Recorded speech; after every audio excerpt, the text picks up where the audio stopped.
హరి ఓం. పరమేశ్వర స్వరూపైన సభకి నమస్కారం.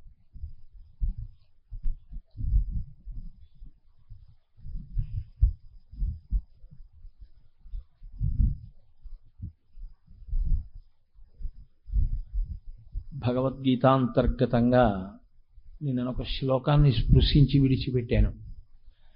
యోగస్థ కురు కర్మాణి సంగం త్యక్త్వా ధనంజయ సిద్ధ్య సిద్ధ్యోః సమో భూత్వా సమత్వం యోగ ఉచ్యతే అంటాడు కృష్ణ భగవానుడు. ఆయన మాట్లాడుతూ సమత్వం యోగ ఉచ్యతే, యోగము అన్న మాటకి ఆయన నిర్వచనం చెప్పాడు. సమత్వమునకు యోగమని పేరు. అలాగే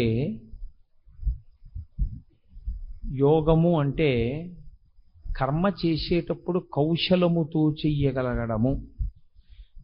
అలాగే అనేన యుజ్యతే ఇది యోగ, అనేకముగా కనపడేవన్నీ కలిపి ఒకటిగా మారేటటువంటి ప్రక్రియ జ్ఞానమునందు. వీటన్నింటినీ యోగం అంటారు. యోగ కర్మసు కౌశలం అంటాడు.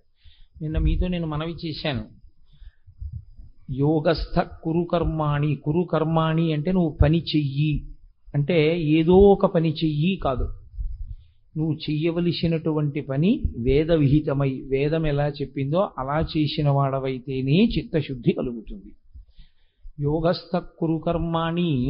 ఆ కర్మ యోగం ఎప్పుడవుతుంది అంటే యోగ కర్మసు కౌశలం. కౌశలం అన్న మాట రావడానికి కారణం ఏమిటంటే, గురువుగారి దగ్గరికి శిష్యుడు వెడతాడు ఉపనయనం అయిన తర్వాత. వెళ్ళిన తర్వాత గురువుగారు మొట్టమొదట శిష్యుడికి నేర్పేటటువంటి విషయం ఏది అంటే దర్భ కొయ్యడం నేర్పుతారు. ఎందుకంటే పూర్వం గురువుగారి ఆశ్రమంలో శిష్యుడు ఉండి చదువుకున్నటువంటి రోజులలో ప్రతిరోజు ఆయన అగ్నిహోత్రం చేసుకోవడానికి ఇతరమైనటువంటి దేవతారాధన యందు తప్పకుండా ఉండవలసినటువంటివి రెండు పదార్థాలు. ఒకటి గోవు, రెండు దర్భ. ఈ రెండూ లేకుండా ఏవీ నడవదు. కాబట్టి దర్భలు తీసుకురావాలి శిష్యుడు. ఈ దర్భలు తీసుకొచ్చేటప్పుడు ఆ దర్భ కోసి పట్టుకురావడంలో గురువుగారు తీసుకురమ్మన్నారు కదా అని చెప్పి అక్రమాలినవి, పనికొచ్చినవి, పనికిరానివి అన్నీ కోసి పట్టుకురాకూడదు. ఆ కొయ్యడంలో ఒక నేర్పరితనం ఉంటుంది. ఏమిటా నేర్పరితనం అంటే, ఆ మొదలు విడిచిపెట్టి మళ్ళీ అది పైకి పెరగడానికి వీలుగా కావలసినటువంటి అంకుర భాగాన్ని విడిచిపెట్టి కొయ్యవలసి ఉంటుంది. అందులో ఏ కారణం చేతనైనా చిరిగిపోయినది, కన్నం పడిపోయినది, వడిలిపోయింది ఉంటే దాన్ని ఇక కొయ్యకూడదు. ఎందుకంటే అవసరం లేదు.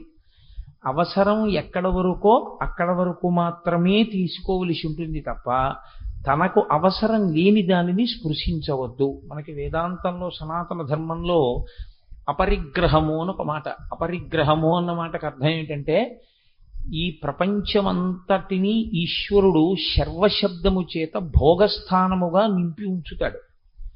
అందుకే శర్వ శర్వాణి అని శివుడికి అమ్మవారికి పేరు, శర్వ అని విష్ణు సహస్రంలో విష్ణువుకి పేరు. ఇద్దరికీ ఆ పేరు ఉంటుంది, శర్వ అన్న పేరు. శర్వ అన్న పేరుకి అర్థం, ఈ భూమి మీద మీరు పట్టుకెళ్ళి ఓ దోషుడు గింజలు వేశారనుకోండి, ఒక్కొక్క గింజలోంచి ఒక్కొక్క మొలక వస్తే ఆ మొలకకి ఒక కంకు వచ్చి ఒక్క కంకులో మీరు ఎన్ని గింజలు తెల్లారో అన్ని గింజలు వస్తాయి.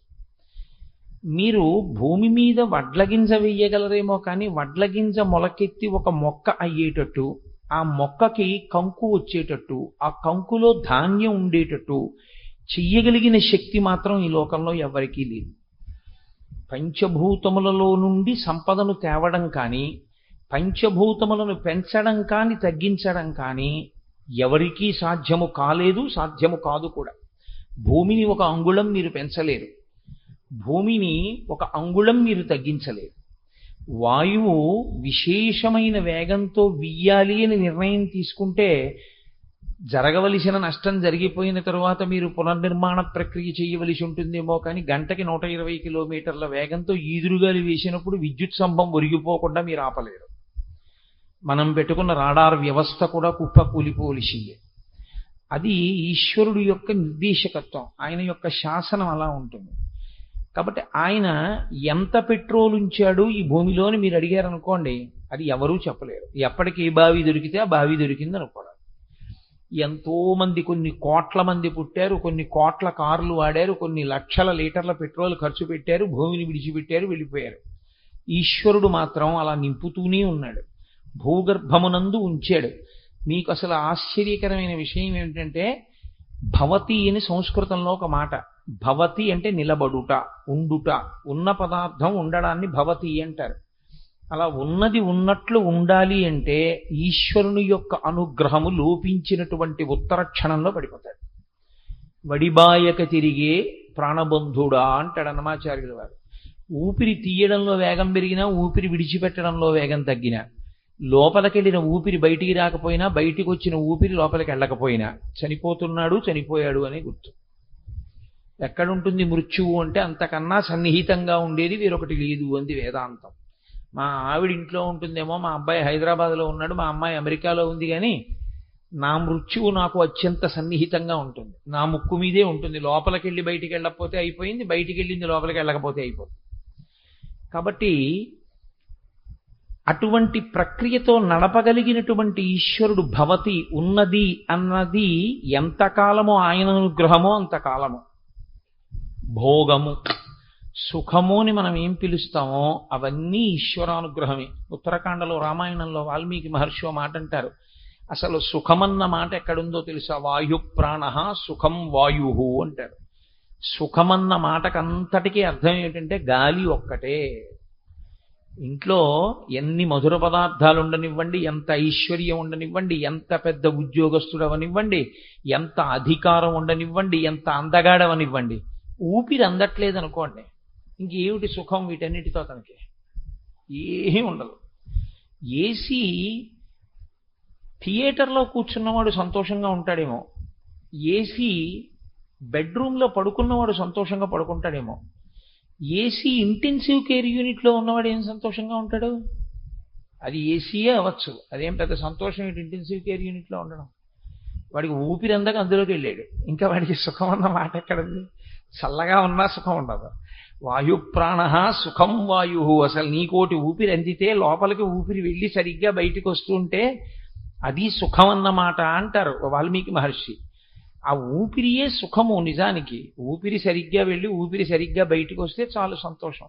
వెనకటి ఒక ప్రధానమంత్రి 7 రోజులు పడిశంతో బాధపడి 7 రోజులు మరణించిన వాడితో సమానం నేను అబద్ధం చెప్తే అన్నాడు. పడిశంతో 1 గంట బాధపడడం అంత కష్టం, ఎందుకంటే ఊపిరి అందకపోవడమే దాంట్లో ఉన్న పెద్ద బాధ. కాబట్టి వాయు ప్రాణ సుఖం వాయు అంటారు వాల్మీకి మహర్షి. ఆయన ఎన్ని భోగస్థానములను పెట్టాడో ఇందులో. కంటితో చూసే జలపాతం దగ్గర నుంచి అందంగా విరిసేటటువంటి పువ్వు వరకు, సాయంకాలం విరిసే పువ్వులు కొన్ని. ఈ చైత్రమాసానికి వైశాఖ మాసానికి మనకి ఆర్షధర్మంలో ఒక ప్రత్యేకమైన ప్రతిపత్తి. ఇవి 2 వసంత ఋతువులు వస్తాయి.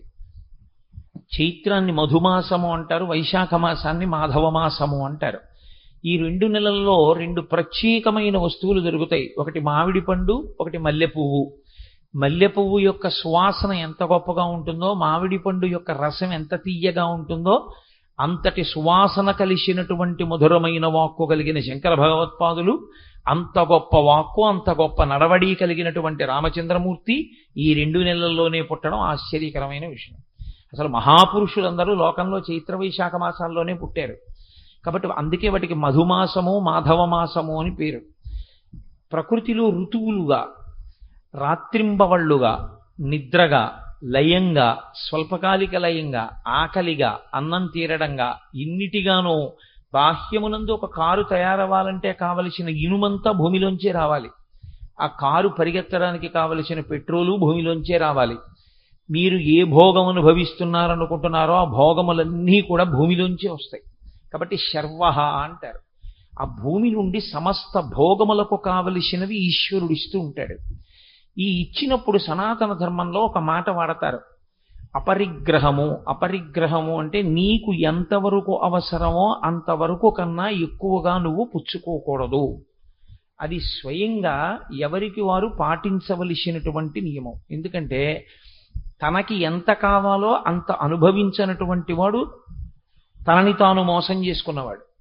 తనకెంత కావాలో అంతకన్నా తక్కువ చేసుకుని బతికి భవిష్యత్ తరాలకి దాచిపెడదామనుకున్నవాడు స్వార్థంతో బతికి తనని తాను సుఖపెట్టుకోనివాడు. తనకు అవసరమైన దానికన్నా ఎక్కువ వాడినవాడు భవిష్యత్ తరాలకు ద్రోహం చేసినవాడు. ఈ ప్రపంచంలో మన వారసులకు దక్కవలసినవి నిష్కారణంగా వీడు వాడుకుని ఉంది కదా అని చెప్పి ఆ భూమి నుంచి వచ్చేటటువంటి ఐశ్వర్యమును పాడు చేసినవాడు. అందుకే అపరిగ్రహము ఉండాలి అని చెప్పింది సనాతన ధర్మం. నీకు ఎంత అవసరమో అంతవరకు తప్ప, అంతక మించి నీకు తీసుకునేటటువంటి అధికారం కానీ అంతక మించి దాచుకునే అధికారం కానీ వద్దు.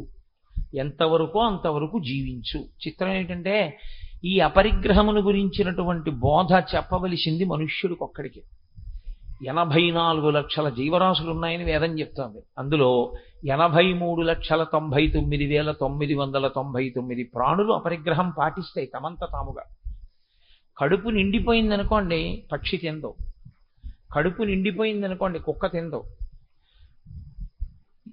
దానికి బిడ్డలు పుట్టాయనుకోండి పాలిస్తుంది. ఆ బిడ్డల ఆహారం తినడం వచ్చింది అన్నాయనుకోండి వదిలిపెట్టేస్తుంది. ఆ బిడ్డల కోసం కుక్కలకి బ్యాంకులు పిల్లులకి బ్యాంకులు లేవు. కానీ చిత్రం ఏమిటంటే ఒక్క మనుష్యుడొక్కడే తన కొరకు కాకుండా కొన్ని తరాల వరకు దాచాలనేటటువంటి ప్రయత్నంలో ఉంటాడు. దాచవద్దని శాస్త్రం చెప్పలేదు, దాచమనే చెప్పింది. కానీ ఎంత దాచాలి అన్నది కూడా వేదం మాట్లాడింది. అతిగా వెళ్ళి పాడు చేసుకోవద్దు జీవితాన్ని.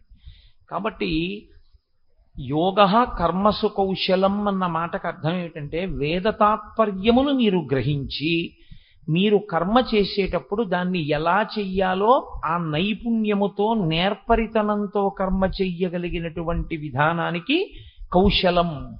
దర్భ ఎంత కొయ్యాలో అంతే కొయ్యాలి. కుశ అంటే దర్భ. అంతేకాని దర్భని మొదలంట పెళ్ళగించేశారనుకోండి మళ్ళీ ఎలా వస్తుంది దర్భ? అదే దర్భని కొంత కోసి విడిచిపెట్టేశారనుకోండి, దర్భకి చివర్లు ప్రధానం. దర్భ చివర్లు ఏ దిక్కుకు వేశారు అన్నదాన్ని బట్టి మీరు ఏ కార్యం చేస్తున్నారు అన్నది తెలుస్తుంది. దక్షిణ దిక్కుకి కొసలు వేశారనుకోండి పితృకార్యం చేస్తున్నాడని గుర్తు. తూర్పు దిక్కుకు కొసలు వేశాడనుకోండి ఈశ్వరారాధన చేస్తున్నాడు అని గుర్తు. కాబట్టి కొస ఉండాలి, మొదలు నీకెందుకు? కాబట్టి పాడు చేయకూడదు. లోకంలో దేన్ని కూడా ధ్వంసం చేసేటటువంటి హక్కు మనకి ఇవ్వలేదు. అంతటి సంజీవనీ పర్వతాన్ని తీసుకొచ్చిన హనుమ కూడా ప్రయోజనం అయిపోయిన తర్వాత సముద్రంలో బారేయచ్చు, మళ్ళీ ఎవడెళ్తాడు ఉత్తర దిక్కుదని. మళ్ళీ పట్టుకెళ్ళిపోయి సంజీవనీ పర్వతాన్ని హిమాలయాల్లో సుస్థాపితం చేసి వెనక్కి వచ్చేసారు ఆయన.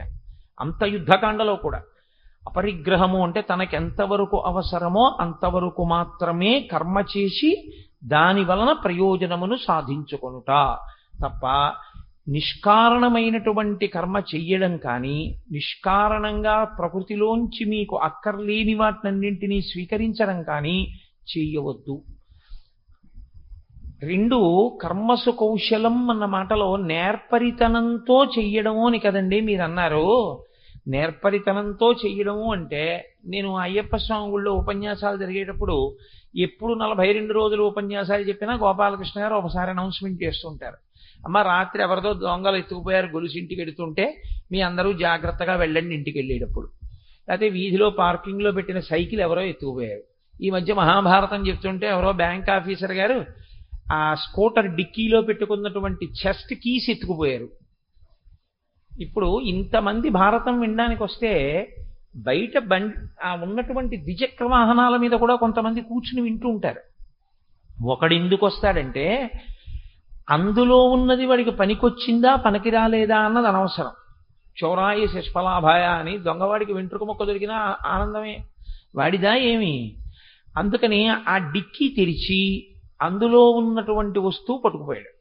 కానీ మీరు జాగ్రత్తగా గమనించండి, నేను ఉద్యోగం చేయడం ఎంత జాగ్రత్తగా చేస్తానో, ప్రవచనం చేసేటప్పుడు ఎంత జాగ్రత్తగా మాట్లాడతానో, నేను భోజనం చేసేటప్పుడు ఎంత జాగ్రత్తగా భోజనం చేస్తానో, వ్యాయామం చేసేటప్పుడు ఎంత జాగ్రత్తగా వ్యాయామం చేస్తానో, అంతకన్నా ఒళ్ళు దగ్గర పెట్టుకుని చాలా జాగ్రత్తగా చేయవలసింది దొంగతనం ఈ లోకంలో. ఎందుకంటే నేను 20 ఏళ్ళు ఉద్యోగం చాలా బాగా చేశానండి, ఏదో ఒక్కసారి ఫైల్ తప్పు రాశానండి అన్నాను అనుకోండి, ఏదో ఓ మెమో ఇచ్చి however your explanation has been considered carefully and it is found that you are negligent while discharging your duties, still a lenient view is taken and the memo dropped for this time, however you are cautioned to be more careful in future అని నాకు ఒక letter ఇచ్చి విడిచిపెట్టేస్తారు.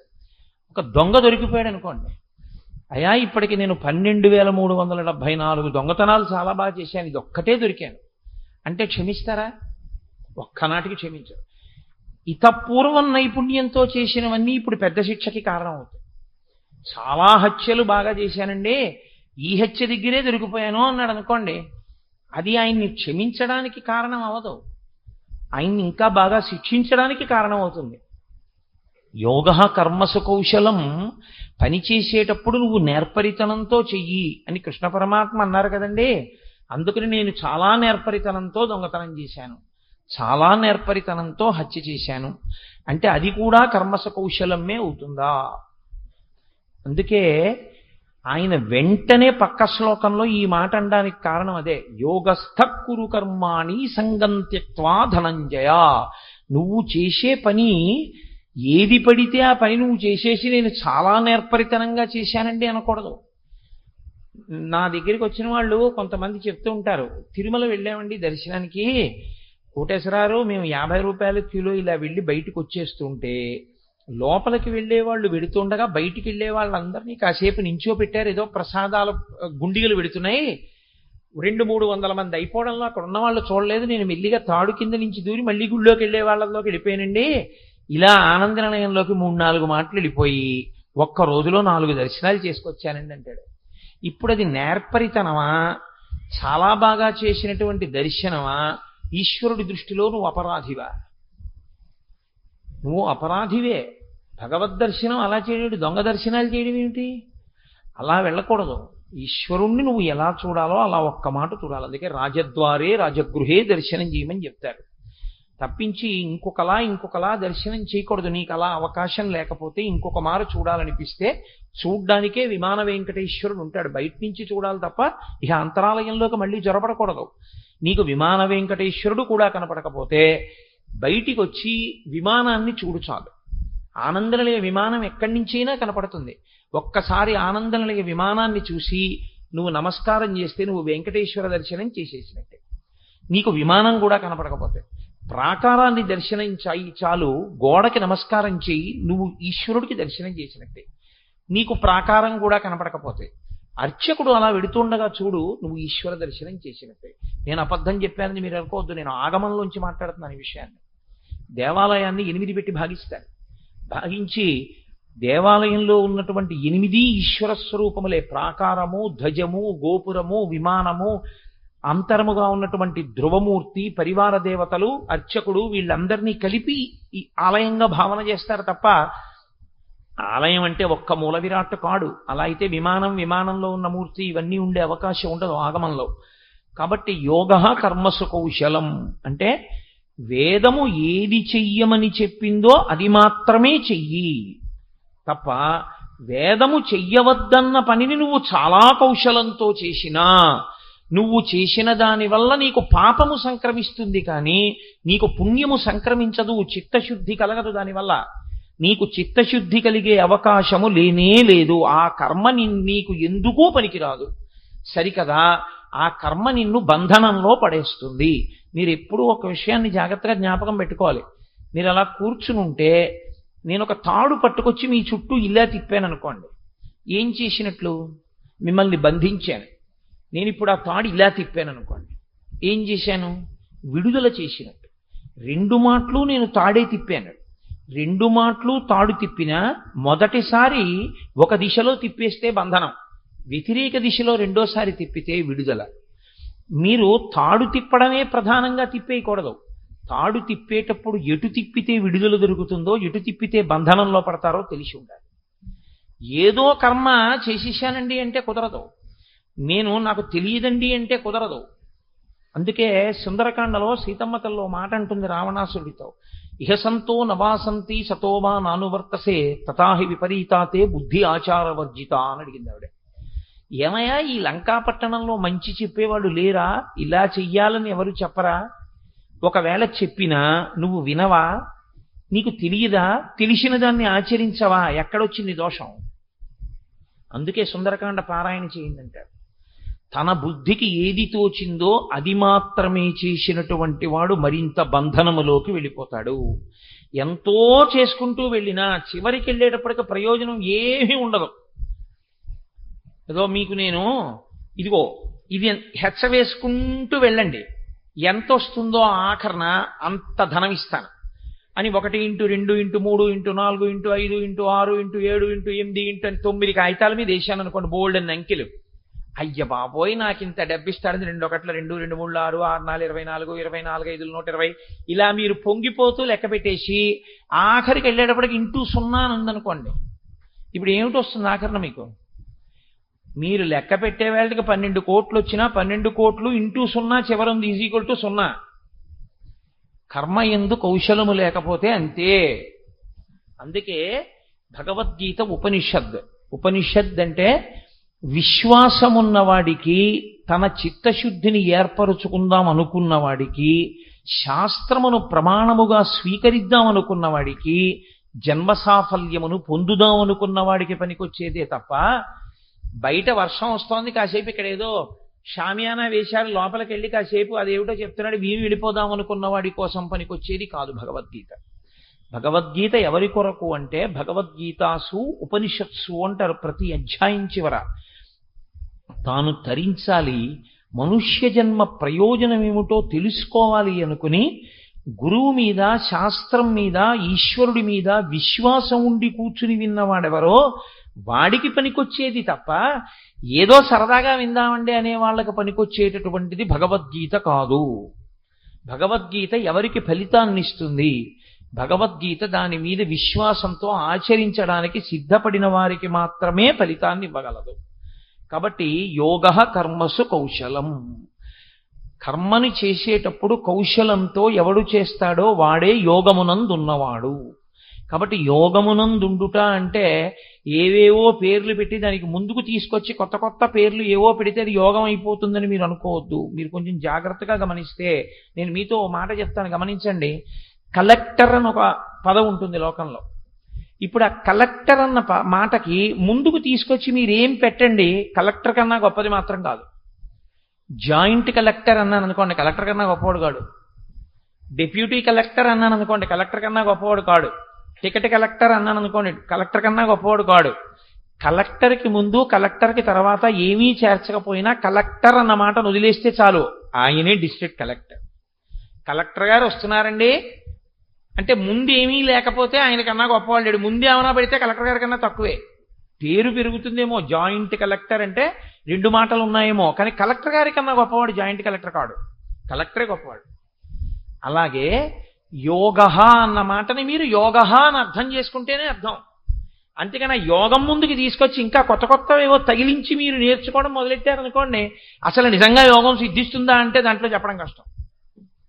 ఎందుకంటే మీకు ఎవరు చెప్పారు అన్నది కాదు, సాక్షాత్ ఈశ్వరుడు జగద్గురువుగా నిలబడి చెప్తున్నారు, కృష్ణం వందే జగద్గురుం. అందుకే భగవద్గీత యొక్క గొప్పతనం ఏమిటంటే కృష్ణ భగవానుడు దాన్ని జగద్గురువు స్థానంలో కూర్చుని చెప్పాడు కనుక ఇప్పుడు ఈ క్షణంలో మీరు ఇండియాలో ఉన్నారా లేదా అన్న దాంతో సంబంధం కూడా ఉండదు. మీరు అమెరికాలో ఉండొచ్చు, ఆస్ట్రేలియా ఉండొచ్చు, న్యూజిలాండ్లో ఉండొచ్చు, సింగపూర్లో ఉండొచ్చు, మీరు కాకినాడలో ఉండొచ్చు, కొవ్వాడలో ఉండొచ్చు. భగవద్గీతలో చెప్పినటువంటి సారాంశాన్ని మనసుతో పూర్తిగా పట్టుకుని చేసిన వాడెవడో వాడే జగద్గురువుకు శిష్యుడు. సాక్షాత్ శంకరాచార్యుల వారే పుట్టినటువంటి కాలటీలో ఉండి భగవద్గీత మీద నమ్మకంతో బతికితే శంకరాచార్యులు వారు ఆయనకి గురువా అని నన్ను అడిగారు అనుకోండి, ఒక్కనాటికి కారు. పక్కన కూర్చున్న వాళ్ళందరూ శిష్యులు కారు గురువు గారికి. గురువు గారు అన్న మాట ఎవరి పట్ల అన్వయం అవుతుందంటే ఎవరికి ఆ గురి ఉందో వాడికి ఆయన గురువు. గురి లేదు, ఉత్తినే పక్కన ఉంటాడంతే ఎప్పుడు. ఆయన అలా పక్కనున్నటువంటి వాడు శిష్యుడైపోవాలని ఏం లేదు లోకంలో. శిష్యుడు అన్న మాటకు అర్థం ఏమిటంటే గురువుని ఎంచుకున్నవాడు. గురువు ఎవరు? బరువు. నేను తప్పుగా మాట్లాడుతున్నాను అనుకోకండి. బరువు అంటే దానికన్నా ముందున్నది దానికన్నా తక్కువ బరువు ఉంది కాబట్టి దాని ముందున్న దాని బరువు ఎక్కువ. గురువు అంటే బరువు, శిష్యుడంటే లఘువు, తక్కువవాడు. ఆయన నాకన్నా చాలా తెలుసున్నవారు, శాస్త్రం ఎరిగిన వారు, వారి దగ్గర నేను తెలుసుకోవాలి, వారు చెప్పింది నేను పాటించాలి అని మీరు నమ్మారనుకోండి. మీరు నమ్మి పాటిస్తే గురువు మీకు ఎంత విచిత్రంగా ఉంటుందంటే, నా చుట్టూ ఉండేటటువంటి వాళ్ళు, నాకు దగ్గరగా ఉండేవాళ్ళు, నేను పేరుతో గుర్తుపట్టేవాళ్ళు, ప్రతిరోజు మా ఇంటికి వచ్చేవాళ్ళు, మా గురువు గారు అనేవాళ్ళు నాకు ఎంతో మంది ఉన్నారు. నేను గురువునో కాదో తరువాతి మాట, నా మీద గురి పెట్టుకున్నారు అని నేను అనుకోవలసిన వాళ్ళు. కానీ అసలు అంత గురున్నవాడోడున్నాడు అన్న విషయం మనకి తెలియకుండా కూడా ఉంటారు శిష్యులు లోకంలో. అది విచిత్రం. నిన్న నా దగ్గరికి ఈ ఉపన్యాసానికి బయలుదేరడానికి ముందరే, అమ్మా ఇప్పటికి 3-4 పర్యాయాలు హైదరాబాద్ నుంచి వచ్చాను, గురువు గారిని ఒక్కసారి చూసి వెళ్ళిపోతాం, నేను మాట్లాడినమ్మా, ఎందుకంటే ఆయన వెళ్ళిపోవాలి సభకి, నేను ఆయనకి ప్రతిబంధకం కాను, ఒక్కసారి ఇలా వంగి ఆయన పాదాలకు నమస్కారం చేసి వెళ్ళిపోతా అంటే, నా భార్య సరే అయితే అంత బతిమాలుతుంటే కాదనకూడదని సరే కూర్చోండి. నేను సంధ్యావందనం చేసుకుని వచ్చా. వాళ్ళిద్దరూ నిమ్స్లో కార్డియాలజిస్టు, ప్రఖ్యాతి వహించినటువంటి ఒక కార్డియాలజిస్టు, ఆయన భార్య, ఆవిడ కూడా డాక్టర్. ఇద్దరూ నిమ్స్ నుంచి వచ్చారు. వాళ్ళ అమ్మగారు అంటే ఆ పిల్లవాడి అమ్మగారు కూడా డాక్టర్ అయ్యారు. వాళ్ళు ముగ్గురు వచ్చారు నిన్న. ఆ పిల్లవాడు ఒక్కటే మాట అన్నాడు, ఆ అమ్మాయి ఒక్కటే మాట. వాళ్ళు అన్నారు, మేము పూర్వం దీనికో దానికి అశాంతిగా ఉండేవాళ్ళం, మీ ఉపన్యాసాల సీడీలు విన్న తర్వాత మన కర్మ మనం చేస్తూ విడితే ఫలితం ఇచ్చేవాడు ఈశ్వరుడు అన్నవాడు ఒకడు ఉన్నాడు. వాడు మనం అనుకున్నది ఇవ్వలేదు అంటే అది ఇవ్వకపోవడం వల్ల మనకు ప్రయోజనం ఉంది, వాడు ఇచ్చాడు కాబట్టి ఆ ఇచ్చింది పొందడం వల్ల ప్రయోజనం ఉంది అని నమ్మడం మొదలుపెట్టిన తర్వాత మేము ఎంతో హాయిగా ఉంటున్నాం గురువుగారు అని. వాళ్ళిద్దరూ అంత ప్రఖ్యాతి వహించిన వైద్యులు. వాళ్ళు నా ఉపన్యాసాల్లో ఉన్నటువంటి సారాన్ని మాట్లాడుతుంటే నేను కేవలం నమస్కరించి వెళ్ళిపోవలసి ఉంటుందమ్మా, మాట్లాడడం కుదరదన్నవాడిని 10 నిమిషాలు మాట్లాడుతూ ఉండిపోయి దొరగారితో అన్న బయటకు వస్తూ, దొరగారు ఒక 10 నిమిషాలు ఇద్దరు డాక్టర్లకు ఇవ్వవలసి వచ్చింది, ఆ కారణం చేత కొంచెం ఒక 5 నిమిషాలు ఆలస్యమేనండి బయలుదేరడం అని. ఏం దొరగారు, అటువంటి వాళ్ళిద్దరు ఉన్నారు అని నాకు తెలియదు. కానీ వాళ్ళిద్దరూ ఎక్కడున్నా నన్ను గురువుగా స్వీకరించిన వారు, అంటే నాను ఎందు బరువు ఉంచిన వారు, ఆయన తెలుసున్నవాడు, ఆయన దగ్గర మనం తెలుసుకోవాలనుకున్నారు కాబట్టి వాళ్ళు శిష్యులు. అంతేకాని ఉత్తినే నా పక్కనుండి ఏం చెప్తున్నానో అన్నీ విని, పాపం ఆయనకి అదో అలవాటండి, అలా చెప్తారు రోజు సాయంకాలం అంతే, పాపం ఏదో వింటే ఆయన సంతోషిస్తారన్నారు అనుకోండి, అది శిష్యుడు అనిపించుకోవడానికి లక్షణం కాదు, ఒక శ్రోత ఏమో అంతే తప్ప అది శిష్యరికము కాదు. అందుకే గురువు గారిని పిలిచేవాళ్ళు చాలా మంది ఉండొచ్చు, నిజమైన శిష్యులు వేళ్ల మీద ఉంటారు. వాళ్ళు గురి కలిగిన వారు గురువు గారి మీద.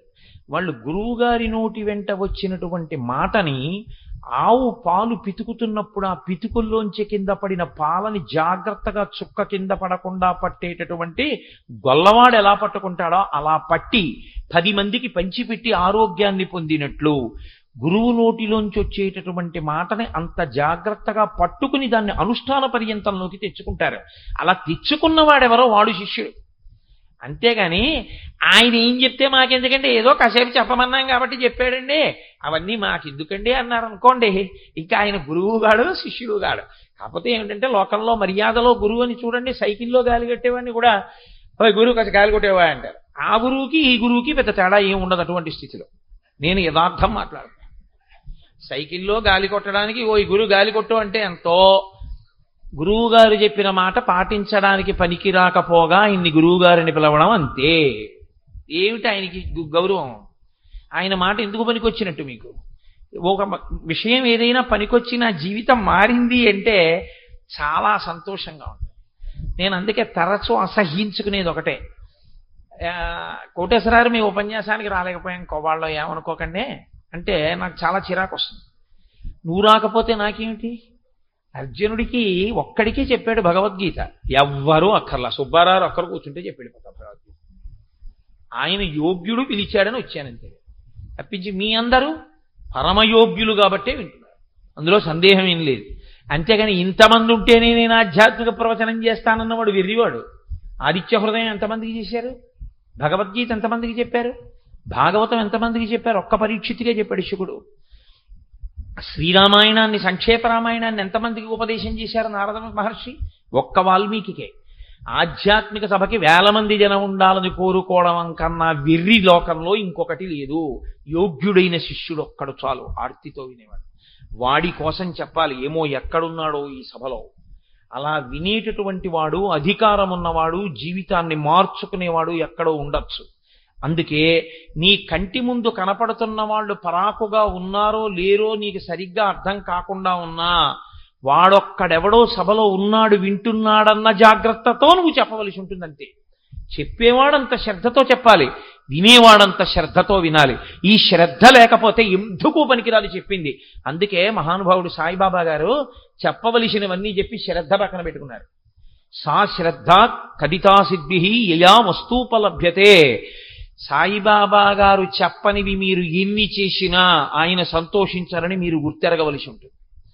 సాయిబాబా గారు చెప్పిన వాటిల్లో నిజంగా అనుష్ఠించవలసిన వాటిని వక్రభాష్యాలు చెప్పి వదిలిపెట్టినా ఆయన అంత అసహ్యించుకుంటారని కూడా మీరు గుర్తెరగవలసి ఉంటుంది.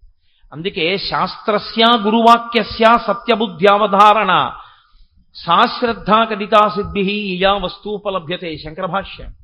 శ్రద్ధ అన్న మాటని శంకరాచార్యుల వారు వ్యాఖ్యానం చేశారు. శాస్త్రస్య గురువాక్యస్య, శాస్త్రము మాట్లాడినది సత్యం.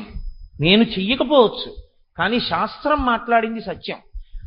బ్రాహ్మణుడిగా పుట్టి యజ్ఞోపవీతం వేసుకుని సంధ్యావందనం చేసి గాయత్రి చేసేవాడు అగ్నిహోత్రం చెయ్యాలని చెప్తోంది వేదం. నేను చెయ్యట్లేదు అగ్నిహోత్రం. నేను అగ్నిహోత్రం చెయ్యట్లేదు కాబట్టి వేదం అందిగానండి చేయకపోయినా పర్వాలేదనకూడదు. వేదం చెప్పింది సత్యం, చెయ్యాలి అగ్నిహోత్రం, కానీ నేను చెయ్యట్లేదండి, నేను అపరాధిని, నేను చెయ్యట్లేదు అని చెప్పాను అనుకోండి, కనీసం నేను చేస్తున్న పాపానికి ప్రాయశ్చిత్తం. అయ్యా ఎప్పటికైనా ఈశ్వరానుగ్రహంతో నేను రిటైర్ అయిపోయిన తర్వాత ఈశ్వరుడు శక్తినిచ్చి, లేదా ఈలోగానే నాకు ఆనుకూల్యత సిద్ధించి నేను ప్రతిరోజు అగ్నికార్యం చేసుకునే అదృష్టాన్ని నాకు సర్వేశ్వరుడు కృప చెయ్యాలి అని నేను అన్నాను అనుకోండి, అప్పుడు నేను శాస్త్రాన్ని నమ్మినవాడిని. అంతేగాని శాస్త్రం చెప్పిన వాటిని ఎన్నింటిని మనం పక్కన పెట్టేద్దామని ఆలోచించాను అనుకోండి, అది కాదు శ్రద్ధ. శాస్త్రస్య గురువాక్యస్య సత్యబుద్ధ్యావధారణ. శాస్త్రాన్ని పక్కన పెట్టని ఎక్కడ చెప్పినట్టు సాయిబాబా గారు శ్రద్ధ పక్కన పెడితే? శ్రద్ధ సాబూరి ఆయన పక్కన ఉంటే శాస్త్రం వద్దని ఎలా అనగలరు మీరు? శ్రద్ధ అన్న మాట అక్కడ ఉన్నంతసేపు శాస్త్రాన్ని మీరు పట్టుకోవాల్సిందే. కాబట్టి యయా వస్తూపలభ్యతే, అప్పుడే నీకు ఏదైనా లభ్యం అవుతుంది. అదే యోగ కర్మసు కౌశలం, అదే అంటున్నాడు కృష్ణ భగవానుడు. ఏ గురువు మాట్లాడినా శాస్త్రాన్ని మాట్లాడతారండి. ఏ గురువు గారు మాట్లాడినా ఎప్పుడు అడ్డదారి చెప్పరని మీరు జ్ఞాపకం బాగా ఉంచుకోవాల్సి ఉంటుంది. ఏ గురువు అయినా శాస్త్రమును పాటించనే చెప్తాడు తప్ప ఏం పర్వాలేదండి శాస్త్రాన్ని విడిచిపెట్టేసేయండి అని చెప్పినటువంటి వ్యక్తి లోకానికి ప్రయోజనమును చేకూర్చలేడు. దానివల్ల ఇబ్బంది వస్తుంది. ఎందువల్ల మీకు నేను ఇప్పుడే చెప్పా, యోగ కర్మసు కౌశలం. ఇలా తిప్పితే కడతారు, ఇలా తిప్పితే విప్పుతారు. మీరు కట్టడం తిప్పడం, చెయ్యి తిప్పడం సరిగా చెప్పకపోతే వాడు ఇంకా ఇంకా ఇంకా ఇంకా బంధనంలో కడతాడు. ఎంత పెట్టి హెచ్చ వేసినా చివర సున్నుంది, సున్నే వచ్చేస్తుంది. అది రాకుండా జాగ్రత్త పడాలి అంటే యోగ కర్మసు కౌశలం. దొంగతనం చాలా నేర్పరితనంగా చేశానండి, ఉపయోగం లేదు. నేను చాలా నేర్పరితనంగా నా జీవితంలో అబద్ధాలు ఆడాను. ఎప్పుడూ ఎవ్వరూ నేను అబద్ధం ఆడానని గుర్తుపట్టలేకపోయారు, అంత బాగా అబద్ధం ఆడాను. కాదు, నువ్వు మాటకి నిలబడగలవా, అందులో నువ్వు కష్టపడ్డావా, అది నేర్పరితనం. ఇప్పుడు నేను కారులో వస్తూ దొరగారితో అదే మా ప్రస్తావన చేస్తూ వస్తున్నా. ఒక్క మనిషి ఇంత సంకల్పం చేసి ఇంత కార్యం చెయ్యాలంటే తెల్లవారు లేస్తే మనము చేస్తున్నాం.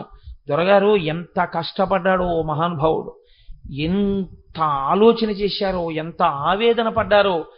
అటువంటి వ్యక్తికి మాట ఇచ్చిన తరువాత వారం రోజులు వస్తానని, వారం రోజులు నేను వెళ్ళి నేను చెప్పగలిగింది చెప్పి, అమ్మయ్యా ఆయన ఇంత కష్టపడితే ఆయనకి నేను ఒక ఉపకారం చెయ్యగలిగాను, ఇచ్చిన మాట ప్రకారం వెళ్ళి గంట చెప్పాను, అరగంట చెప్పాను, నేను నమ్ముకున్న శాస్త్రాన్ని చెప్పి నేను వచ్చాను, చాలు, నాకు ఈ తృప్తి చాలు దొరగారు. అంత కష్టపడిన వ్యక్తికి నన్ను అడిగిన ఉపకారం నేను చేయగలిగాను, చాలు. మీరు మాట నిలబెట్టుకోవడానికి పరిశ్రమ చేయవలసి ఉంటుంది. మాట తప్పడానికి పెద్ద పరిశ్రమ అక్కర్లేదండి. ఒక్క మాట చాలా అబద్ధం చెప్పడానికి. నేను ఈ 8 రోజుల ఉపన్యాసాలకి నేను రావాలనేం లేదు. సాయంకాలం అయ్యేటప్పటికి ఏమిటో ఒళ్ళు వెచ్చగా ఉంటుందండి. డాక్టర్ గారు కొన్నాళ్ళు సాయంకాలం పూట్ల ఎక్కడికి వెళ్ళకండి, అందులో ఓపెన్ ఎయిర్లోకి వాటికి వద్దన్నారు సుబ్బారావు, అందుచేత నేను ఏదో టాబ్లెట్స్ అవి వేసుకోవాల్సి వస్తుంది, నన్ను మన్నించండి ఈసారి. కానీ నేను అన్నాను అనుకోండి, నన్ను పేకట్టుకులు అక్కొస్తారేంటి? ఏమి రారు. కానీ వస్తాను అని మాట ఇచ్చి ఒకసారి ఒక ఆహ్వాన పత్రంలో ఫోటో పడిపోయిన తర్వాత ఆ మాట నిలబెట్టుకోవలసిన కర్తవ్యం ఇక నాది. నిజంగా అంత శరీరం అనుమతించక నేను రాలేకపోయాను అనుకోండి, అది వీరు. కానీ నేర్పరితనంతో అబద్ధం ఆడడం గొప్పతనం కాదు, నేర్పరితనంతో కష్టపడి రావడం గొప్ప. దానికి నువ్వు గుండెల మీద చెయ్యేసుకుని నువ్వు సంతోషించవలసింది ఏమైనా ఉంటే దానికి ఒక్కదానికి. నేను ఇది అయిపోయిన తర్వాత ఇంటికి వెళ్ళి ఈశ్వరుడికి ఒక నేను ఎప్పుడు అంటుంటాను మా దొరగారితో, దొరగారు అమ్మయ్యా టిక్కు పెట్టానండి అంటుంటాను. ఈశ్వరానుగ్రహంతో నేను ఇచ్చిన మాట ఈశ్వరుడు నిలబెట్టుకునే అదృష్టాన్ని ఇచ్చాడండి అంటుంటాను. మాట ఇవ్వడం తేలికండి, వారం రోజులు వస్తానండి అనడం తేలిక. వారం రోజులు రావడానికి పడేటటువంటి పరిశ్రమ సామాన్యంగా ఏముండదు. 5:30కి ఆఫీస్ అయితే ఇంటికి పరిగెత్తి సంధ్యావందనం చేసుకుని పంచ కట్టుకుని ఇక్కడికి వచ్చి వేదిక మీద కూర్చుని గంట సేపు వేదాంతం చెప్పి మళ్ళీ ఇంటికి వెళ్ళి చేయడం అంటే తెల్లవారకట్ట 4 గంటలకి లేస్తే సాయంకాలం శరీరం బడలిపోయే వేళటికి మళ్ళీ ఏదో చెప్పొచ్చేయకుండా మనం సరిగ్గా మాట్లాడాలన్న పూనికతో ఉత్సాహం తెచ్చుకుని మాట్లాడి వెళ్ళాలి అంటే భగవంతుడు అనుగ్రహం ఉంటే కానీ మాట నిలబెట్టుకోలేము. దానికి ఈశ్వరుడికి నిజమైన సత్కారం ఏది అంటే, అమ్మయ్య ఈశ్వర నేను మాటిస్తే నిలబెట్టుకునేటట్టు చేశావయ్యా, చాలు, ఇంకింతకన్నా నాకేం కావాలి, ఇంకా నాకేం అక్కర్లేదు జీవితంలో. నా ఊపిరున్నంత కాలం నేను ఇలా ఎక్కడ మాటిస్తే అక్కడికి వెళ్ళి నేను చెప్పిన మాట నిజం చేసి వచ్చేటటువంటి అదృష్టం నాకు లభిస్తే చాలు, ఇంకా నాకేం అక్కర్లేదు. యోగా కర్మసు కౌశలం, నేను నన్ను పొగుడుకున్నానని మీరు అనుకోవద్దు. ఒక మాట నిలబెట్టుకోవడం ఎంత కష్టంగా ఉంటుందో మీకు నేను మనవి చేస్తున్నాను. మీరు కర్మని ఎలాగైనా చెయ్యొచ్చు, ఈశ్వరుడు అడ్డుపడడు. ఎందుకో తెలుసా అండి? బుద్ధి ఇచ్చి విడిచిపెట్టి సాక్షిగా చూస్తూ ఉంటాడు. ఈ దేహాన్ని మార్చడమా, దేహం అక్కర్లేకుండా కలపడమా అని చూడడంలో అక్కడ కౌశలాన్ని చూస్తాడు. వీడు ఎంత నిజాయితీగా నిలబడతాడు, ఎంత త్రికరణ శుద్ధితో నిలబడతాడో, శాస్త్రానికి ఎంత ధైర్యంతో నిలబడతాడు.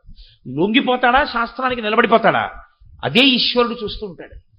కాబట్టి చెయ్యవద్దన్న పనిని చెయ్యడం నేర్పరితనం కాదని మీరు జ్ఞాపకం పెట్టుకోవాల్సి ఉంటుంది. అందుకే మీరు ఏది చేస్తున్నారు అన్నదానికన్నా ఎలా చేస్తున్నారు అన్నదానికే శాస్త్రం పెద్దపీట వేస్తుంది. మీరు ఎంత సంపాదించారన్నదానికి పెద్దపీట వేయరు, ఎలా సంపాదించారన్నదానికే పెద్దపీట. ఎందుకో తెలుసా అండి? నేను పేర్లు చెప్పకూడదు. తమ ఇచ్చ వచ్చినట్లు సంపాదించి కూతురు విధవైపోయి ఒక్క బిడ్డండి కూడా కనకుండా ఇంటికి వచ్చేస్తే, కొడుకు అకస్మాత్తుగా తల మీద దెబ్బ తగిలి పిచ్చివాడైపోతే గదిలో పెట్టి ఇంత అన్నం తలుపు తీసి లోపలికి తోసి తలుపేసేస్తే ఆ పిల్లాడు తిని గోడల మీదకి విసిరేస్తుంటే లోపలికి డాక్టర్ వెళ్ళి మత్తు ఇంజక్షన్ ఇస్తేనే పిల్లాడిని పట్టుకోగలిగిన రీతిలో పిల్లాడైపోతే, ఇలా కూతురైపోతే, సంపాదించుకున్న కోట్లు ఎందుకు పనికి రాకపోతే ఏడుస్తూ జీవితం గడుపుతున్న వాళ్ళని నేను చూశాను లోకంలో.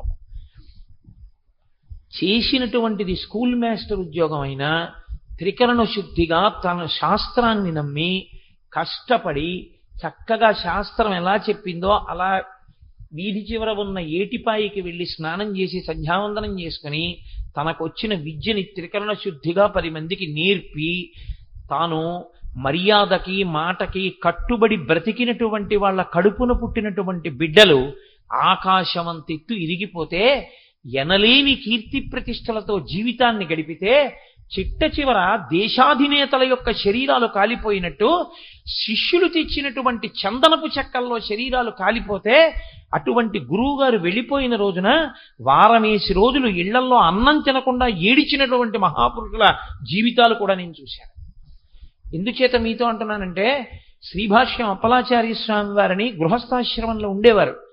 నేను ఒకసారి కారులో విశాఖపట్నం వైపు వెడుతూ అప్పలాచార్య స్వామి వారి గురించి మాట్లాడుతుంటే నాతో కారులో వెళ్తున్న వ్యక్తి అన్నాడు, ఏంటి అంత గొప్పవారు ఏంటండి ఆయన అన్నాడు.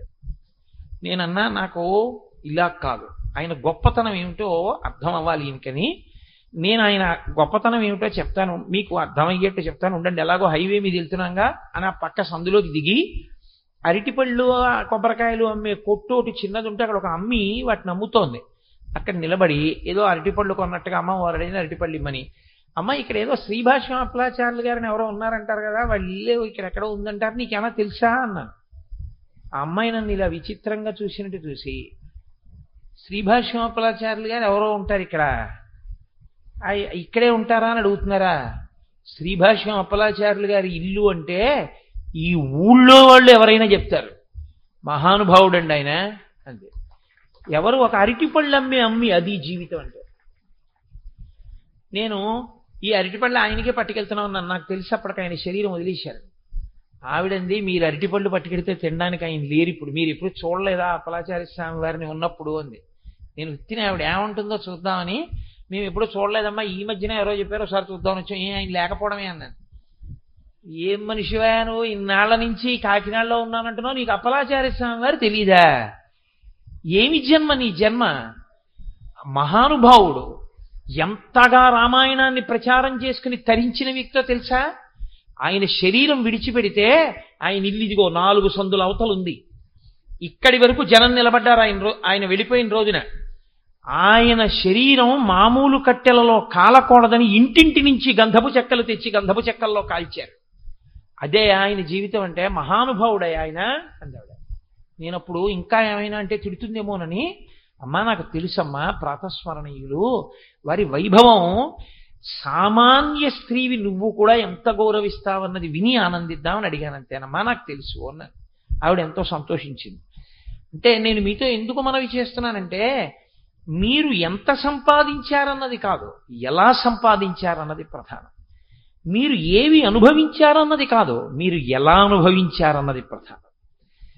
ధర్మ వ్యతిరిక్తంగా భోగం అనుభవించిన వాడేమో, కానీ నొల్లుకునేది ఏముంటుంది చెప్పండి? శ్రీరామాయణం చూడండి, రాముడు చాలా కష్టాలు పడ్డాడు ధర్మం కోసం. రావణాసురుడు అధర్మాన్ని పట్టుకుని చాలా సుఖపడ్డాడు. చాలా సుఖపడిన రావణుడు, చాలా కష్టపడిన రాముడు యుద్ధభూమిలో నించుంటే దేవతలు ఋషులు కూడా ఆకాశంలో నిలబడి ఎవరు గెలవాలని కోరారు? రాముడు గెలవాలని కోరారు. రావణుడి 10 తలలు తెగి కింద పడిపోతే సొంత భార్య మండోదరి ఆడవలేదు. ఆవిడంది, నాలో లేని అందం ఏమి నీకు సీతమ్మలో కనపడిందిరా తుచ్చుడా, నీ కామానికి నువ్వు చచ్చిపోయావురా, రాముడి చేతిలో కాదు చచ్చిపోయింది, నువ్వు చచ్చిపోయావు బానే ఉంది.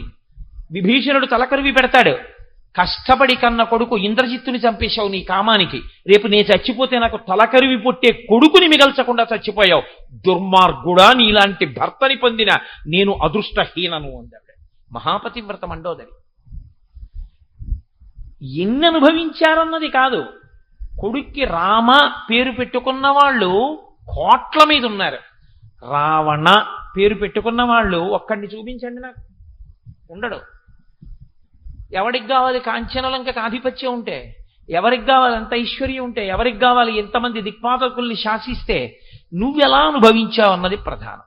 నువ్వు ఎలా అనుభవించావన్నది ప్రధానం అయితే నువ్వు వేదం చెప్పినట్టు కర్మ చేశావా అన్నది ప్రధానం కదా. ఎలా అన్న ప్రశ్న వచ్చినప్పుడు సాధనము వేదప్రోక్తమే. నువ్వు వేదం ఎలా చెప్పిందో అలా బ్రతికావా? అలా బ్రతికి ఉంటే నీ జీవితం ధన్యం. అలా బ్రతకకపోతే నువ్వు ఎన్ని కర్మలు చేసినా, ఎన్ని భోగములు అనుభవించినా, ఎంత కూడబెట్టినా, ఎంత అధికారివైనా, ఎంత అందగాడివైనా లోక కంటకుడవు. నీ వలన ప్రయోజనం ఏమీ ఉండదు. అందుకని యోగః కర్మసు కౌశలం. ఈ యోగం చేసేటటువంటి వాడు ఎలా ఉండాలో చెప్తున్నారు గీతాచార్యుడు. యోగస్థకురు కర్మాణి సంగం త్యక్త్వా ధనంజయ. చిత్తశుద్ధి కలగడానికి ఓ అర్జున నువ్వేం చేయవలసి ఉంటుందో తెలుసా? నువ్వు వేదం ఏం చెప్పిందో అది చేస్తూ ఉండు, కర్మ చేస్తూ ఉండు. కానీ నీవు కర్మ చేసినప్పుడు ఫలితమును అపేక్షించవద్దు, కర్మ ఒక్కటే చేస్తూ వెళ్ళు. ఇది చెప్పినంత తేలిక మాత్రం కాదు సుమండి, చాలా సాధన అవసరం అవుతుంది. ఎందుకంటే మనం ఎప్పుడూ కూడా కర్మ చేస్తే ఫలితాన్ని అపేక్షించకుండా కర్మ చెయ్యనటువంటి స్థితికి నిలబడిపోతాం. ఎందుకంటే కామ్య కర్మకి అలవాటు పడిపోతుంది జీవితం. కోట్ల జన్మలుగా వచ్చినటువంటి బుద్ధి లోపం ఇది. ఏది చెయ్యండి, దీనివల్ల ఏమొస్తుంది అని వెంటనే ఒక ఆలోచన. పూజ చేశాడు, ఈ పూజ చేశాను కాబట్టి నాకేదో కలిసి రావాలి. లేదా పూజ కొరకు చెయ్యడు. దేని కొరకు చేస్తాడంటే ఫలితం కొరకు పూజ చేస్తాడు. మా అమ్మాయి పెళ్లికి ఏం చేయనండి అంటాడు. నువ్వు ఇప్పటివరకు భక్తిగా ఉంటే మీ అమ్మాయి పెళ్లికి ఏం చేయాలని నన్ను అడగక్కర్లేదు. మగ పెళ్లి వారు అడిగొచ్చి నీ కూతుర్ని చేసుకుని ఉండేవారు. నువ్వు అడగవలసిన అవసరం ఎందుకు వచ్చిందంటే ఈ బుద్ధి నీలో ఉండిపోబట్టే. ఏం చేస్తే ఈశ్వరుడు ఇస్తాడని. నీ ఇంటి పాలేరు. నీకెప్పుడు అవసరం వస్తే అప్పుడు ఆయన పలుకుతూ ఉండాలి. నువ్వు పేపర్ ఎందుకు చదువుతావు? పేపర్లో చావు వార్త ఉన్నా చదువుతావు, పేపర్లో శుభవార్త ఉన్నా చదువుతావు. టెండూల్కర్ డకౌట్ అయిపోయినా చదువుతావు, టెండూల్కర్ డబల్ సెంచరీ కొట్టినా చదువుతావు. ఉద్యమాలు వచ్చి రాష్ట్రం అంతా కాలిపోతున్నా చదువుతావు, రాష్ట్రం అంతా సస్యశ్యామలంగా ఉన్నా చదువుతావు. పేపర్ చదవడం ఎందుకు? విషయం గ్రహించడానికి, అంతే. అలా కాఫీ ఎందుకు తాగుతావు? తాగకుండా ఉండలేక తాగుతావు. అన్నం ఎందుకు తింటావు? తినకుండా ఉండలేక తింటావు. భార్యను ఎందుకు ప్రేమిస్తావు? ప్రేమించకుండా ఉండలేక ప్రేమిస్తావు. పూజ ఎందుకు చేస్తావు? చేయకుండా ఉండలేక చేస్తాను అను. అలా అనగలవా? ఎందుకంటే పూజ రోజును అన్నారనుకోండి, అలా ఉండలేనండి నేను చేయకుండా. ఈ ఊపిరించిన వాడు నిన్నొక్కరోజు పొద్దున్నీళ్ళలో పువ్వు వేస్తే ఇప్పటి వరకు ఊపిరించాడు కాబట్టి మీరు వచ్చి మాట్లాడారు. వాడికి వెయ్యొద్దండి పువ్వు, నేను వాడికి పూజ చెయ్యొద్దండి, వాడికి పూజ చేయకుండా నేను ఉండలేను అని మీరు అన్నారనుకోండి, అది సాత్విక కర్మ. కామ్యకర్మ కింద మనం ఎందుకు మార్చుకుంటామంటే అలా అలవాటు చేసేసుకున్నాం. ఎప్పుడూ ఉన్నది ఉండడానికి, కొత్తది రావడానికి, ఉన్నది పోకుండా ఉండడానికి ఈశ్వరుడు. అప్పుడు కర్మలన్నీ కామ్యములవుతాయి. కర్మ కామ్యకర్మ కాకుండా ఉండాలి అంటే ఈశ్వరుడు చెప్పాడు, నేను చేస్తున్నాను, సంగము లేదు. దీనివల్ల ఏమొస్తుంది ఏం పోతుంది నాకు అనవసరం. మీరు చూడండి, బ్యాంకులో క్యాషియర్ అని ఒక ఆయన ఉంటాడు. ఆయన్ని తీసుకెళ్లి చెస్ట్ దగ్గర ఓ సంతకం పెట్టించుకుని ఓ 10 లక్షలు ఇస్తారు. ఆయన వెంటనే ఇంటికి ఫోన్ చేసి, ఏమో మనకు 10 లక్షలు వచ్చాయి, ఏం చెయ్యాలో ఆలోచించి అంటాడా? 10 లక్షలు వచ్చినా నాది కాదు, తీసుకెళ్లి కౌంటర్లో పెట్టి కూర్చుంటాడు. ఓ విత్డ్రాయల్ ఫామ్ ఇచ్చారనుకోండి, ఉందా? ఇంతకుముందు ఖాతాలో చూస్తాడు, ఉంది. అయ్యో వీడికి ఇలా పెడపెడలాడే నోట్లు ఇచ్చేయడమా అని బాధే ఉండదు, ఇచ్చేస్తాడు. ఇంకోడు కట్టాడు, అయ్యా ఇంతమంది పట్టుకుపోయారండి వాళ్ళు, మీరు ఒక్కరేనయ్యా స్వామి, 25,000 తీసుకొచ్చి బ్యాంకులో కట్టారు, ఉండండి కాఫీ ఇప్పిస్తానంటాడా? ఏమీ అంటాడు. కట్టేవాడినైనా క్యూలో రమ్మంటాడు, పుచ్చుకునేవాడినైనా క్యూలో రమ్మంటాడు. 10 లక్షలు పట్టుకొచ్చాడు, 5 లక్షలు ఇంకా వచ్చిన 15 లక్షలు. తీరా సాయంకాలం కౌంటర్లో కట్టేటప్పటికి 23 రూపాయల 50 పైసలు ఉంది. ఆయనకి ఏమైనా మళ్ళీ ఫోన్ చేసి, ఏమిటో నా కర్మ, 15 లక్షలు వచ్చింది, 23 రూపాయల 50 పైసలు ఉంది సాయంకాలానికి అని ఏడుస్తూ ఇంటికి వెళ్తాడా? ఏమీ ఉండదు. వచ్చినా ఆయనకి పొంగు లేదు, ఆచరణ లేకపోయినా ఆయనకి కుంగు లేదు. ఎందుకని? అవన్నీ బ్యాంకు వాళ్ళవి. తన కర్మ తను చేసుకెళ్ళిపోతున్నాడు. అలా వేదం నిన్ను కర్మ చేయమంది, నేను చేస్తున్నాను. ఫలితం ఈశ్వరుడు ఇస్తాడు. ఇవ్వకపోతే ఎందుకు ఇవ్వలేదో వదిలిపెట్టేయి. అది భక్తి అన్న మాటకు అర్థం. ఇక్కడ మీరు ఏమి అంగీకరించవలసి ఉంటుందంటే ఈశ్వరుడున్నాడు అన్న మాట అంగీకరించవలసి ఉంటుంది. ఎందుకో తెలుసా అండి? కర్మకి ఫలితం అనేక రకాలుగా ఉంటుంది. నేను ఇది చేద్దాము, ఇలా అవుతుంది అని అనుకున్నాను, కానీ నేను అనుకున్నట్లు జరగలేదు. నేను అమ్మయ్యా ఎప్పటి నుంచో అనుకుని 2 నెలల ముందే మిడిల్ బెర్త్ అని రిజర్వేషన్ ఫామ్లో రాసుకుని, భోగి మధ్యలో ఉండేటటువంటి మిడిల్ బెర్త్ ఎంచుకుని, టాయిలెట్ల వాసన రాకుండా మిడిల్ బెర్త్లో పడుకుని వెళ్ళాలని కోరిక. అందుకని మిడిల్ బెర్త్ అని తీసుకున్నాను. ఇప్పుడు నేను మిడిల్ బెర్త్లో వెడతాను అని అనుకున్నాను. అలా వెడతానా వెళ్ళనా అన్నది ఈశ్వర ఇచ్ఛ. ఎందుకని? నేను మిడిల్ బెర్త్లో వెళ్ళొచ్చు, ఏసీ 3 టైర్లో బుక్ చేసుకుంటే అప్గ్రేడేషన్ వచ్చి ఏసీ 2 టైర్లోకి వెళ్ళొచ్చు. అప్పుడు నేను అనుకున్న కన్నా ఎక్కువ ఫలితం వస్తుంది. ఒకచో తీరా నేను వెళ్ళిన తర్వాత బోలెడంతమంది వృద్ధులు మిగిలిన 7 బెర్తుల వాళ్ళు వచ్చి, బాబు మేము ఆ అప్పరు ఎక్కలేము నాయన, ఆ మిడిలు మేము అసలు లోయర్లో తప్ప మిడిలే ఎక్కలేము, అప్పరు ఎక్కలేము, ఏమనుకోక నాయన, ఆ పక్కన ఉన్న అప్పర్లన్నీ మాకు వచ్చాయి, ఇదిగో మిగిలిన వాళ్ళందరూ పెడతాను, నువ్వు సర్దుకో, ఒంట్లో ఓపిక ఉన్నవాడివి కదా, ఏదో ఎలాగో అలా ఎక్కి దాని మీద పడుకుంటాం అన్నాడు. ఇప్పుడు నీ కలలేమయ్యాయి? ఎక్కడో టాయిలెట్ పక్కన ఉన్న అప్పర్ ఎక్కాలి, అబ్బెబ్బే వీలు లేదు, భీష్మించుకుని ఇక్కడే పడుకుంటానంటే అందరూ తిడతారే, బుద్ధిందా లేదా నీకు, ఒంట్లో ఓపిక ఉన్నాడు, విషలైన కింద పడుకుంటాడు, వెళ్ళి అక్కడికంటారు. అందుకని మీకు ఇష్టం ఉన్నా లేకపోయినా దానం చేసి వెళ్ళి అప్పర్ బెత్త మీద పడుకోవాలి. 3వ నెంబర్ బెత్త వచ్చింది, సుగంధం పీలుస్తూ పడుకోవడమే రాత్రంతాను. కాబట్టి నువ్వు అనుకున్నట్టు జరగకపోవచ్చు, అనుకున్న కన్నా ఎక్కువ అవ్వచ్చు, అనుకున్నది అనుకున్నట్టు జరగచ్చు, అనుకున్నది జరగనైపోవచ్చు. తీరా బయలుదేరదాం అనుకున్నావు, జ్వరం వచ్చింది, టికెట్ ఎవరికో ఇచ్చి ఎంత వస్తే అంతే వచ్చింది, క్యాన్సిల్ చేసేయండి అని ఉండిపోయావు. ఇప్పుడు ఇందులో నీకు సంకల్పం ఉంది, రిజర్వేషన్ చేయించుకున్నావు, వెళతావా వెళ్ళవా ఈశ్వరుడు ఒకడు ఉన్నాడు, వాడి నిర్ణయాన్ని బట్టి ఉంటుంది. వాడు ఎలా నిర్ణయం చేస్తే అలా ఫలితం వస్తుంది అని మీరు నమ్మడంలో, ఫలితాన్ని నువ్వు ఆశించవద్దు అండంలోనే ఇచ్చేవాడు ఒకడు ఉన్నాడు. వాడు ఇవ్వాలి అనుకుంటే నేను అనుకున్న దానికన్నా ఎక్కువ ఇస్తాడు. వాడు వద్దు ఇవ్వద్దు అనుకున్నాడు, వాడు అసలు అది జరగకుండా చేస్తాడు, లేక ఫలితాన్ని ఇవ్వడు. మీరు ఒక్కటే కొంచెం జాగ్రత్తగా ఆలోచించండి. అందరూ వ్యాపారం చేస్తారు. గుంటూరులో పొగాకు వ్యాపారం చేసిన వాళ్ళు చాలా మంది ఉన్నారు. ఇవాళ గుంటూరులో పొగాకు వ్యాపారంలో నిలబడిన వాళ్ళు 25 మంది కూడా నిలబడలేకపోయారు. మరి అందరూ ఆ వ్యాపారం చేసిన వాళ్ళే 25 మంది ఎందుకు మిగిలారు? అదే అదృష్ట దురదృష్టములని మనం అంటాం. అందరూ చదువుకున్న వాళ్ళే, అందరూ పరీక్ష రాసిన వాళ్ళే. అంత బాగా చదువుకున్న వాడికేమో 7000 ర్యాంక్ వచ్చింది, అసలు ఎప్పుడూ అంత బాగా చదవని వాడికి 23వ ర్యాంక్ వచ్చింది. ఏమని చెప్పాలి? కాబట్టి నువ్వు కర్మ చేసేటప్పుడు ఫలితమును ఆశించకుండా చేస్తూ వెడితే ఫలితం ఇచ్చేవాడు ఒకడున్నాడు, వాడు ఇస్తే ఇస్తాడు, లేకపోతే లేదు. ఇప్పుడు ముందొచ్చే లక్షణం ఏమిటో తెలుసా అండి? ఉద్వేగము పోతుంది.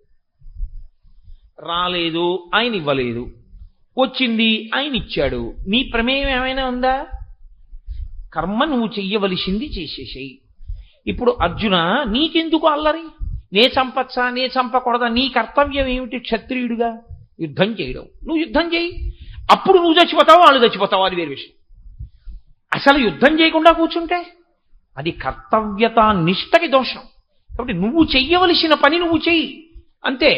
ఆ తర్వాత ఫలితం గురించి నువ్వు అపేక్షించవద్దు. వాడు యోగి. అలా ఎవరుంటాడో ఆయనే యోగి. ఆ యోగి అన్న మాట చిత్తశుద్ధిని ఏర్పరిచి, చిత్తశుద్ధితో కర్మాచరణము చేసినటువంటి కారణం చేత చిట్ట చివరికి ఆత్మగా నిలబడగలిగిన స్థితికి ఎదిగిపోతాడంతే. ఇది ఎంత చమత్కారంగా ఉంటుందంటే, యోగి అని ప్రత్యేకంగా ఒక పేరు చివర ఏమీ కలపడమో, లేకపోతే ఇంకా మళ్ళీ యోగికి యోగమునకు ముందు వెనక ఏవో కలపడమో ఉండవు. నేను మీతో మాట చెప్పేసి నా ఉపన్యాసం పూర్తి చేస్తాను, ఎందుకంటే వెనకాల కోలాట కార్యక్రమం ఉంది కాబట్టి. శ్రీరామాయణం ఇవాళ శ్రీరామ నవమి కదండి. అసలు యథార్థంగా ఇవాళ శ్రీరామనవమి. ఈ సమయంలో స్వామివారి యొక్క పట్టాభిషేక సర్గ చదివి వినాలి తప్పకుండా శ్రీరామనవమి నాడు సాయంకాలం. అందుకని ఆ రామచంద్రమూర్తిని మీరు గమనించండి, ఆయనేం అడగలేదు. అకస్మాత్తుగా ఓ రోజు తండ్రి గారు పిలిచాడు, పిలిచి కూర్చో. ఆయన వచ్చాడు, నమస్కారం పెట్టాడు రామచంద్రమూర్తి. దశరథుడు అన్నాడు అలా కూర్చున్నాడు.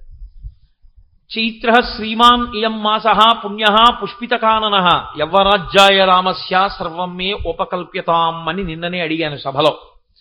చైత్రమాసం కదా, రాముడికి యవ్వరాజ్యం ఇద్దామనుకుంటున్నాను అన్నాను. ప్రజలందరూ అంగీకరించారు, రామా అందుకని నీకు యవ్వరాజ్య పట్టాభిషేకం చేద్దామనుకుంటున్నాను. నాకు దుర్నిమిత్తములు కనపడుతున్నాయి, అందుకని తొందరగా చేసేద్దామనుకుంటున్నాను. నేను ఎక్కువ కాలం బతకను అని నాకు అనుమానంగా ఉంది. అందుకని నీకు రేపే యవ్వరాజ్య పట్టాభిషేకం. ఇవాళ రాత్రి వెళ్ళి నీ భార్యతో ఉపవాసం చెయ్యి. అలాగే నాన్నగారు నమస్కారం పెట్టి ప్రదక్షిణం చేసి వెళ్ళిపోయాడు. ఇప్పుడు నాన్నగారు రాజ్యం ఇస్తారని పొంగిపోలేదు రాముడు, వెళ్ళిపోయి ఉపవాసం చేశాడు. భార్యతో కలిసి ఉపవాసము అంటే ఉపవాసి, అన్యభావన రాకుండా ఉండడానికి పూజామందిరంలో పడుకుంటారు దంపతులు ఇద్దరు కలిసి. కాబట్టి పూజామందిరంలో పడుకున్నాడు రాముడు. పడుకున్నాడు, మర్నాడు నిద్రలేచాడు. తను చెయ్యవలసినటువంటి విహిత కర్మలన్నీ పూర్తి చేశాడు. పూర్తి చేసి అప్పుడు తండ్రి గారి యొక్క మందిరానికి వెళ్ళాడు. తండ్రి మొదలు నరికేసిన చెట్టు ఎలా ఉంటుందో అప్పటికి 50 మాటలు స్పృహ తప్పాడు రాత్రి, రాముణ్ణి దూరం చేసుకోవాల్సి వస్తోందని. ఏడిచి కళ్ళు ఉబ్బిపోయి ముందుకొచ్చేసి జుట్టు చల్లుకుపోయి పొద్దున్న వీణానాదం వింటూ లేచేటటువంటి దశరథ మహారాజు పీనుగు ఎలా ఉంటుందో అటువంటి స్థితిని పొంది ఇలా తలెత్తి కూడా రాముణ్ణి చూడలేకపోయాడు బెంగతో. రామా వెళ్ళిపోవలసి ఉంటుంది రాజ్యం నుంచి, రాత్రి మీ పిన్నమ్మ వరాలు అడిగిందని చెప్పలేక. ఆయన చూసి ఆశ్చర్యపోయి, నాన్నగారమ్మా ఎందుకమ్మా అలా ఉన్నారు అని అడిగాడు. ఆవిడంది నవపంచచ వర్షాణి దండకారణ్యమాశ్రిత చీరాజన జటాధారి రామో భవతు తాపస అభిషేక సమారంభో రాఘవస్యోపకల్ప్యతాం అనేనైవాభిషేకేన భరతో మిభిషిచ్యతాం. నాయనా, నువ్వు 14 ఏళ్ళు అరణ్యవాసం చెయ్యాలి, ఇదే ముహూర్తానికి భరతుడికి పట్టాభిషేకం చెయ్యాలని అడిగాను. మీ నాన్న నాకు మాట ఇచ్చాడు, కానీ నువ్వు ఒప్పుకుంటావో ఒప్పుకోవో అని బెంగ పెట్టుకుని అలా ఉన్నాడు. నువ్వు తొందరగా వెళ్ళిపోతే తను స్నానం చేసి అన్నం తింటట్టు, లేకపోతే తినట్టని చెప్పి. రాముడు అన్నాడు ఈ మాట విని, అదేంటమ్మా భరతుడికి రాజ్యం అడగడం ఏంటమ్మా, నన్ను అడవికి వెళ్ళమనడం ఏంటమ్మా, నేనేమో పట్టాభిషేకం జరుగుతుందని అందరికీ చెప్పేసుకున్నాను, ఇప్పుడు నన్ను అడవికి వెళ్ళమంటున్నారు కదా, నేనేం తప్పు చేశాను, రాజ్యం పెద్దవాడికి వస్తుంది, నాన్నగారు ఎవరమ్మా పెద్దవాడికి ఇవ్వనడానికి, రాజ్యం పట్టుకెళ్ళేసి తమ్ముడికి ఇవ్వడానికి, ఆయన సొంత సొత్త, రాజ్యం వంశపారంపర్యంగా వచ్చే హక్కు అనాలి. ఆయన అన్నాడు, అమ్మా ఎంత పిచ్చిదానివమ్మా, దానికి 2 వరాలు అడిగావా, ఎందుకు, నువ్వు పిలిచి చెప్తే వెళ్ళిపోనేమిటి, రామా భరతుడికి రాజ్యం ఇస్తాను, నువ్వు అడవికి వెళ్ళు అంటే నేను వెళ్ళను. అమ్మా నువ్వు బాగా ఒక్క విషయాన్ని గుర్తించు తల్లి, నేను ఇవన్నీ కోరుకునేవాణ్ణి కాను, కేవలం ఋషితుల్యుణ్ణి. నాకు రాజ్యం ఇచ్చి నాన్నగారు చెయ్యమన్నా, నాన్నగారు చెయ్యమన్నారు కాబట్టి, నాన్నగారు చెప్పిన పని చెయ్యమని వేదం చెప్తోంది కాబట్టి ఆ కర్మ చేస్తారు. నాన్నగారు అరణ్యానికి వెళ్ళిపోమంటే, నాన్నగారు అరణ్యానికి వెళ్ళమన్నారు కాబట్టి సంతోషంగా వెళ్ళిపోతాను. నాన్నగారు రాజ్యం చేయమంటే సంతోషంగా చేస్తాను. నాన్నగారు చెప్పింది చేయడం నాకు కావాలి, కానీ నాన్నగారు చెప్పంది చేసి నేను సంతోషం పొందడం నాకు అక్కర్లేదు. కాబట్టి అమ్మా, నహమర్థపరో దేవీ లోకమా వస్తుముత్సహే విద్ధిమాం ఋషిభిః తుల్యం కేవలం ధర్మమాస్థితం. నాకు ధర్మం కావాలమ్మా, నేను ఋషిని, అలాగే వెళ్ళిపోతున్నానమ్మా అన్నాడు. ఉత్తర క్షణం అక్కడే పట్టాభిషేకానికి సంబంధించిన సంభారములు కనబడ్డాయి. ఇంకొకడైతే అవి చూడగానే బెగబెట్టుకుంటాడు. ఇవి కోటేశ్వరారు మీకు ఇస్తున్నాం అని తీసుకొచ్చి ఓ మంచి పట్టుపంచ ఉత్తరీయం అక్కడ పెట్టారనుకోండి, అంటే నేను ఉదాహరణకి చెప్తున్నాను, నాకేం అలాంటి పిచ్చి కోరికలు లేవు.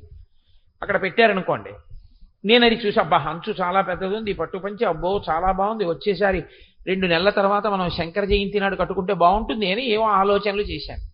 ఏమనుకోకండి, పెద్ద ఆయన మహాపండితుడు ఎప్పుడు రాని వారు వచ్చారు, కోటేశ్వరారు ఏమనుకోకండి, మీకు నూలు పంచిస్తున్నాం, ఇది ఇచ్చేస్తున్నాం ఆయనకని ఇచ్చేశారు. ఇప్పుడు నేను వెంటనే అదే పంచవంక చూస్తున్నాను అనుకోండి, నా భావనలో మార్పు వచ్చేస్తుందా రాదా? ఏమిటో ఆ పంచ నాకు అనుకున్నాను, ధూర్తుడు ఇప్పుడే వచ్చాడు, ఒక 10 నిమిషాలు ఆలస్యమైనా బాగుండేది, వెళ్ళిపోయింది పంచ అనుకుంటానా అనుకోనా? సంభారమును చూసినప్పుడు లోపల ఉన్న భావాన్ని బట్టి ప్రతిస్పందన ఉంటుంది. రాముడు బయటికి వస్తూ చూశాడు పట్టాభిషేక సంభారం, ఇది భరతుడికి వెళ్ళిపోతోంది. ఇప్పుడు ఆయన అలా అనలేదు. ఆయన అన్నాడు, ఈ సంభారములు ఎప్పుడు వాడినా పట్టాభిషేక సంభారములు, ఒక వ్యక్తికి రాజ్యాధికారం ఇవ్వగలిగిన పదార్థములు, పవిత్రములు, కాబట్టి వాటికి ప్రదక్షిణం చేసి పెడతానని ప్రదక్షిణం చేసి నమస్కారం చేసి వెళ్ళిపోయాడు. అంటే లోపల కోరికేం లేదనడానికి అదే ఆయన యొక్క నడవడి. రాముడు అంటే కర్మయోగి. ఆయన వేదం ఏం చెప్పిందో, ధర్మం ఏం చెప్పిందో అది చేస్తాడు తప్ప ఎలాగో అలా ప్రయోజనం సాధించుకోవాలనుకున్నాడు అనుకోండి, అసలు సుగ్రీవుడితో స్నేహం చేయక్కర్లా, వాలితో స్నేహం చేస్తే చాలు సీతం వచ్చేస్తుంది. ఏ సుందరకాండ ఉండదు రామాయణంలో. కానీ ఆయనకి కావలసింది ధర్మం. ధర్మం లేని వాలితో స్నేహం చేయడం కన్నా ధర్మం ఉన్న సుగ్రీవుడితో స్నేహం చేశాడు. చేసి అంత కష్టపడి సీతమ్మని తెచ్చుకున్నాడు, కానీ మార్గం విడిచిపెట్టి మాత్రం రాలేదు, ప్రయోజనాన్ని సాధించుకోలేదు రాముడు.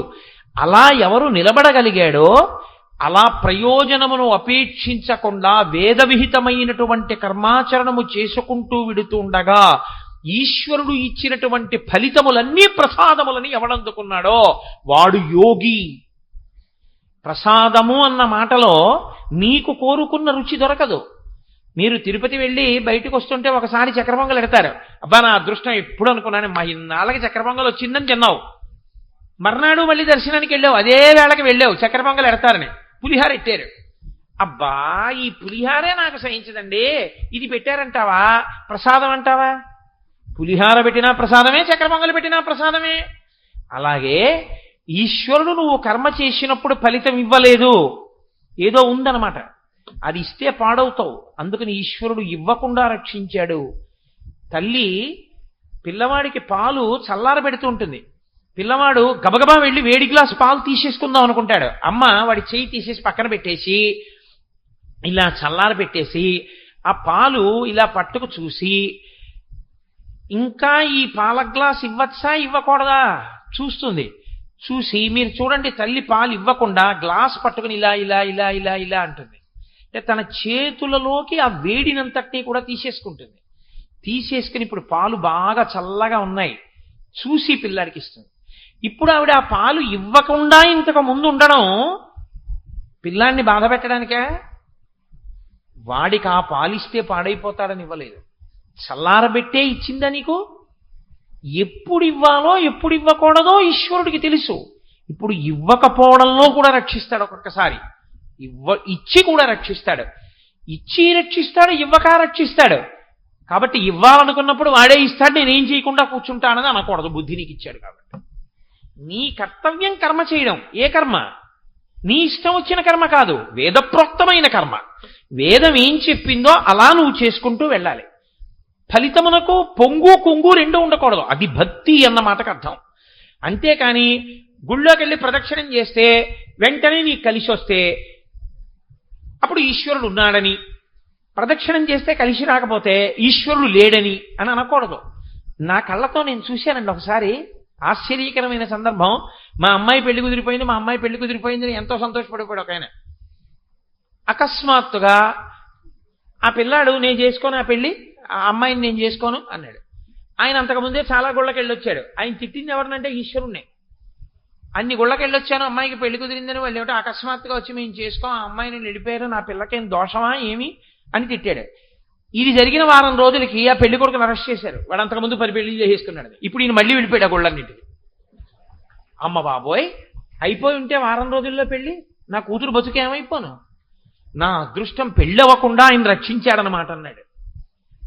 ఇది నువ్వు తర్వాత మళ్ళీ గుడికి వెళ్ళినప్పుడు అనడం కాదు, ఇవ్వనప్పుడు కూడా అనగలిగితే ఉద్వేగం లేదు. అది యోగస్థ కురు కర్మాణి. ఇది నాయనా నువ్వు కర్మ చెయ్యాలి, ఫలితమునపేక్షించడం వల్ల మోహం వచ్చింది అర్జున, నే చంపేస్తానంటాడు. నువ్వు చంపకపోతే ఉంటాయి శరీరాలు. కాబట్టి కర్మణ్యేవాధికారస్తే మా ఫలేషు కదాచన మా కర్మ ఫలహేతుర్భూ మాతే సంగోస్త్వకర్మణి. నీ కర్మ నువ్వు చేసేయి, ఫలితాన్ని అపేక్షించదు. ఏది వస్తే దాన్ని మహాప్రసాదంగా స్వీకరించి వెళ్ళిపో. ఈశ్వరుడు నాకు ఇది ఇవ్వడం వెనక ఇంత ప్రయోజనం ఉందన్నమాట అనుకుంటూ తప్ప నీ కర్మ నువ్వు చేస్తూ వెళుతూ ఉంటే అశాంతి, ఉడుపు, దుడుపు, పొంగు కొంగు లేకుండా సమత్వం యోగ ఉచ్యతే. ఎప్పుడూ సమానంగా ఉండడం నీకొస్తే తుల్య నిందా స్తుతిర్మౌని సంతుష్టో ఏనకేనచిత్ తనికేత స్థిరమతి భక్తిమాన్మే ప్రియో నరః. జయాపజయములు, ఎండావాన, ఎత్తోపల్లం, చల్లతనం, వేడి ఇలాంటి ద్వంద్వములకు అతీతంగా నువ్వు ఈశ్వరానుగ్రహంగా నీ కర్మ చెయ్యడం మానకుండా కర్మ చేసుకుంటూ వెళ్ళిపోతూ ఈశ్వరుడు ఫలితాన్ని ఇస్తాడని నమ్మి ఈశ్వరుని యొక్క అస్తిత్వమునకు నమ్మి నిలబడగలిగినటువంటి ప్రజ్ఞ నీ యందు పెరిగితే కళ్యాణీ పథకాదేయం లౌకికీ ప్రతిభాతిమా ఏతి జీవంతి మానందో నరం వర్ష శతాదపి. 100 సంవత్సరముల తర్వాత అయినా నువ్వు నీ యథార్థ స్వరూపాన్ని నువ్వు చూడగలుగుతావు. నీవు ఆత్మగా నిలబడిపోతావు. ఇక మళ్ళీ శరీరాల్లోకి వెళ్ళవలసిన అవసరం ఉండదు. చిత్తశుద్ధి చేత నువ్వు యథార్థ స్వరూపమును తెలుసుకోగలిగినటువంటి స్థితికి వెళ్ళిపోతావు. కాబట్టి ఆ స్థితిని పొందు.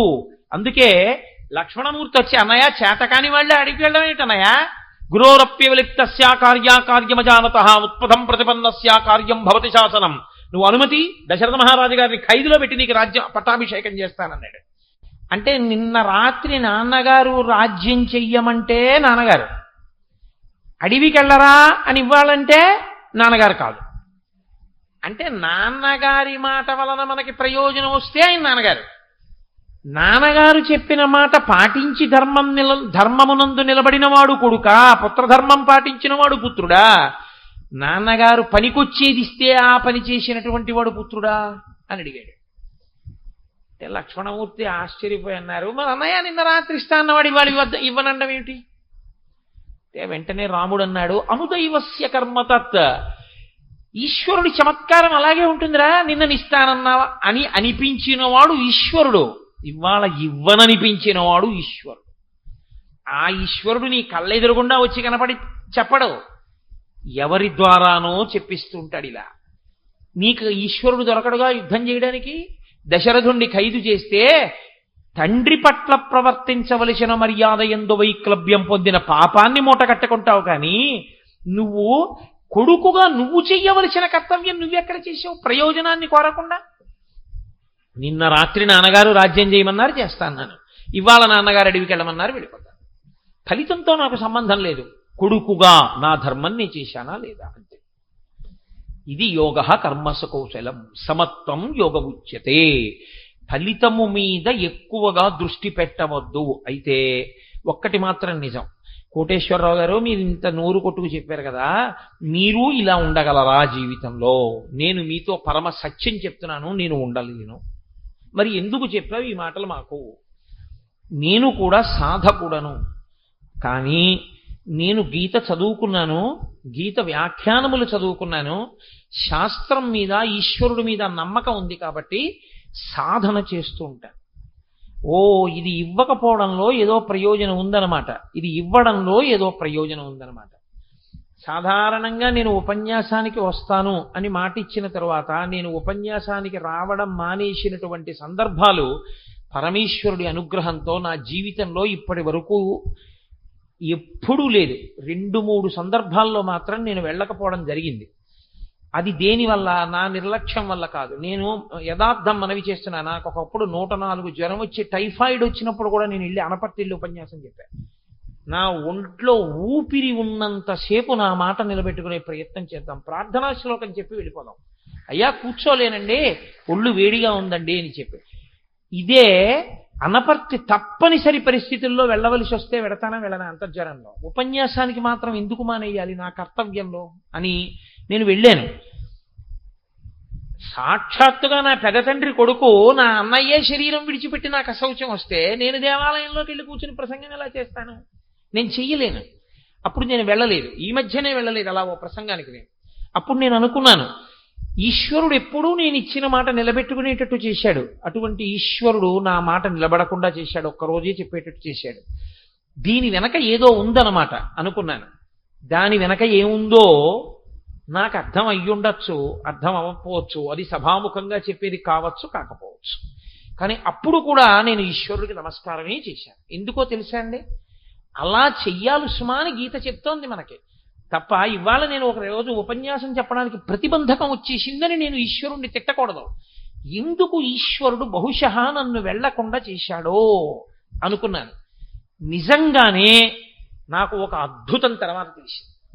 నేను ఒక్కరోజు ఉపన్యాసం చెప్తే తర్వాత మిగిలిన రోజులు నేను వెళ్ళకూడదు. కాబట్టి ఏ పండితుడు లభించకపోతే నేను మా గురువు గారిని ప్రార్థన చేస్తే, నీ మాట నిలబడాలి కాబట్టి నాయనా నేను వచ్చి చెప్తానని మా గురువు గారు కూర్చొని చెప్పారు. గురువు గారు పక్క సందులోకి వచ్చి ఉపన్యాసం చెప్తుంటే నేను ఇంట్లో కూర్చోకూడదు దోషమని, మైలతో ఉండి సభలోకి వెళ్ళకూడదని దూరంగా సందులో ఓ ఇంటి ముందు అరుగు దగ్గర ఓ కుర్చీ వేయించి కూర్చున్నాను. మా మోహన్ రావు గారే తీసుకొచ్చి వేశారు. ఓ ప్లాస్టిక్ కుర్చీలో కూర్చుని వినేవాడిని. గురువు గారి మీద గౌరవం, వినకుండా ఉండకూడదని. నాకు ఆ తర్వాత అర్థమైంది, నేను ఆ సమయమునందు గురువు గారు చెప్తుండగా రామ సంబంధమైన విషయం వినడం నాకు జాతకరీత్యా చాలా మంచి విషయము అని. ఓ ఈశ్వరుడు నువ్వు చెప్పడం కాదు, నీకు జాతకంలో ఒక గొప్ప ప్రయోజనం సిద్ధించడానికి నువ్వు గురుముఖతః రామాయణాన్ని కొన్ని రోజులు వినవలసి ఉంది. ఇది నేను ఒక్కనాటికి ఇవాళ ఉన్న పరిస్థితుల్లో గురువుగారి దగ్గరికి వారం రోజులు వెళ్ళి కూర్చుని గురువుగారు రామాయణం చెప్పండి అని అడుగుతానా? అడగను. కానీ ఇలాంటి పరిస్థితిని కల్పించి గురువుగారు తప్ప అన్యులు రాని స్థితిని కల్పించి గురువుగారు వచ్చేట్టు చేసి గురువుగారు చెప్తుంటే నేను కూర్చుని వినేటట్టు చేసి నాకు ఒక పెద్ద ప్రయోజనాన్ని ఈశ్వరుడు కల్పించాడు. చూశారు, ఒక్కొక్కసారి మన మాట నిలబెట్టుకోలేకపోవడంలో, అలా అని అన్ని కాలముల యందు అబద్ధమాడి కాదు, అది యోగ కర్మసు కౌశలం. మీతోనే మనవి చేశా, వేదప్రోక్తమైనటువంటి విధి విధానమై ఉండాలి. అశౌచమునందు ఉపన్యాసానికి గుళ్ళోకి వెళ్ళకూడదు కాబట్టి వెళ్ళలేదు, అంతేగాని వంకపెట్టి ఉపన్యాసం మానేయకూడదు. అది గీత చదువుకోవడం వల్ల నేను కొంత సాధన చెయ్యగలుగుతున్నానా లేదా? నేను ఉద్వేగాన్ని పొందకుండా ప్రశాంతంగా ఉండగలిగానా లేదా? నేను హాయిగా వెళ్ళి మా గురువుగారు చెప్తుంటే విని సంతోషించానా లేదా? ఇది ఏమీ చేత కాని నాలాంటి వాడికే ఒక్క శ్లోకం అర్థమైతే ఇంత ప్రయోజనం వస్తే 18 అధ్యాయాల భగవద్గీత జీర్ణమైతే మీరు ఆత్మగా నిలబడగలిగినటువంటి స్థితిని పొందుతారంటే మీకు ఎందుకు కష్టం అవ్వాలి? కాబట్టి చిత్తశుద్ధి కలిగి ఆత్మ స్థితిని పొందాలి అంటే, తన యథార్థ స్వరూపము గోచరము కావాలంటే భగవద్గీత పఠించి తీరాలి. అందుకే శంకర భగవత్పాదులు భగవద్గీత కించిదీత గంగాజలలవ కణికాపీత సకృదపియేన మురారి సమర్చ క్రియతే తస్య యమేన నచర్చ అన్నారు.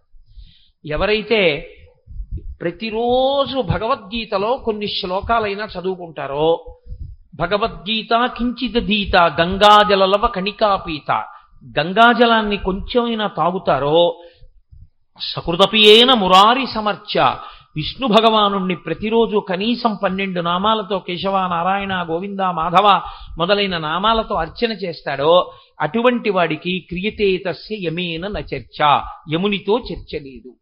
యమునితో చర్చ అంటే ఏమిటి? ఆయన వచ్చే టైం అయిపోయింది అంటాను, నేను రానండం, ఆయన బలవంతంగా పట్టుకుపోవడం ఏమి ఉండవు. అంటే యమదర్శనం ఉండదు. యమదర్శనం ఉండదంటే నువ్వు సాక్షిగా శరీరాన్ని చూస్తూ దోసపండు ముచిక నుంచి విడివిడినంత తేలికగా త్రయంబకం యజామహే సుగంధిం పుష్టివర్ధనం ఉర్వారుకమివ వంధనాన్ మృత్యోర్ముక్షీయమామృతాత్తని ఊర్ధ్వముఖ చలనం చేసి బ్రహ్మస్థానంలోంచి నిర్గమించి ఈశ్వరుడిలో కలిసిపోయి దేహాన్ని సాక్షిగా చూడగలిగినటువంటి ప్రజ్ఞ ఇప్పుడే ఇక్కడే సిద్ధిస్తుంది. అందుకే గీత అంతా విన్న అర్జునుడు నష్టో మోహ స్మృతిర్లబ్ధ, నా అజ్ఞానం పోయి ఏది తెలియాలో అది తెలిసింది కృష్ణ అన్నాడు. కాబట్టి అంత పరమపావనమైనటువంటి భగవద్గీత, ఆ భగవద్గీత అలా వినపడుతుంటే చాలు. వీడి ఎక్కడో తిరుగుతుంటాడు ఇలా కాకినాడలో, వీడిని తీసుకొచ్చి భగవద్గీత చెప్పరా అంటే ఏదో సాయంకాలం అటు ఇటు పోకుండా వచ్చి కూర్చుని కాసేపు కుదురుగా భగవంతుడి గురించి చెప్పుకుని తరిస్తాడు. కాబట్టి వీడిని తీసుకొచ్చి కట్టి పడేయడానికి మార్గం ఇదొకటే. వీడికున్న చాపల్యం అది. వినరా అంటే వినడు, చెప్పరా అంటే కూర్చుంటాడు. అందుకని చెప్పరా అని తీసుకొచ్చి కాసేపు ఇక్కడ పడేస్తే ఏదో భగవద్గీత చెప్పుకుని తరిస్తాడు. ఇంత గొప్ప ఉత్సవాల్లో వీడు పాల్గొన్నాడు, వీడు ఏదో సేవ చేశాడన్న పుణ్యాన్ని కట్టపెట్టి వీడిని ఉద్ధరిద్దామని నా యందు అపారమైనటువంటి కృప వహించి సుబ్బారావు గారు నన్ను తీసుకొచ్చి ఇక్కడ కూర్చోపెట్టి నా చేత 1 వారం రోజుల పాటు భగవద్గీత గురించి చెప్పాడు అన్న మర్యాద నాకు కట్టపెట్టి ఇంత గొప్ప ఉత్సవంలో నేను కూడా నా శరీరము, నా మనస్సు, నా వాక్కుతో నేను చెయ్యగలిగినటువంటి సేవ చేసుకున్నానన్న ఒక గొప్ప తృప్తిని నాకు మిగల్చారు. ఇంకా ఇంతకన్నా సన్మానం ఏముంటుంది, ఇంతకన్నా సత్కారం ఏముంటుంది? ఏది మనసుకు పొంగో అది సత్కారం. కాబట్టి ఇక నాకు వేరు సత్కారం చేసే ప్రయత్నం చేస్తే ఈ సత్కారం తాలూకా పొంగు కుంగిపోతుంది కాదు. పాలు పొంగుతున్నప్పుడు నీళ్లు జల్లేస్తే వెనక్కి వెళ్ళిపోతాయి. కాబట్టి ఇంత గొప్ప ఉత్సవంలో సహకరించినందుకు సత్కారం చేయించుకుంటే ప్రతిఫలం కోరుకున్నవాడిని అయిపోతాను.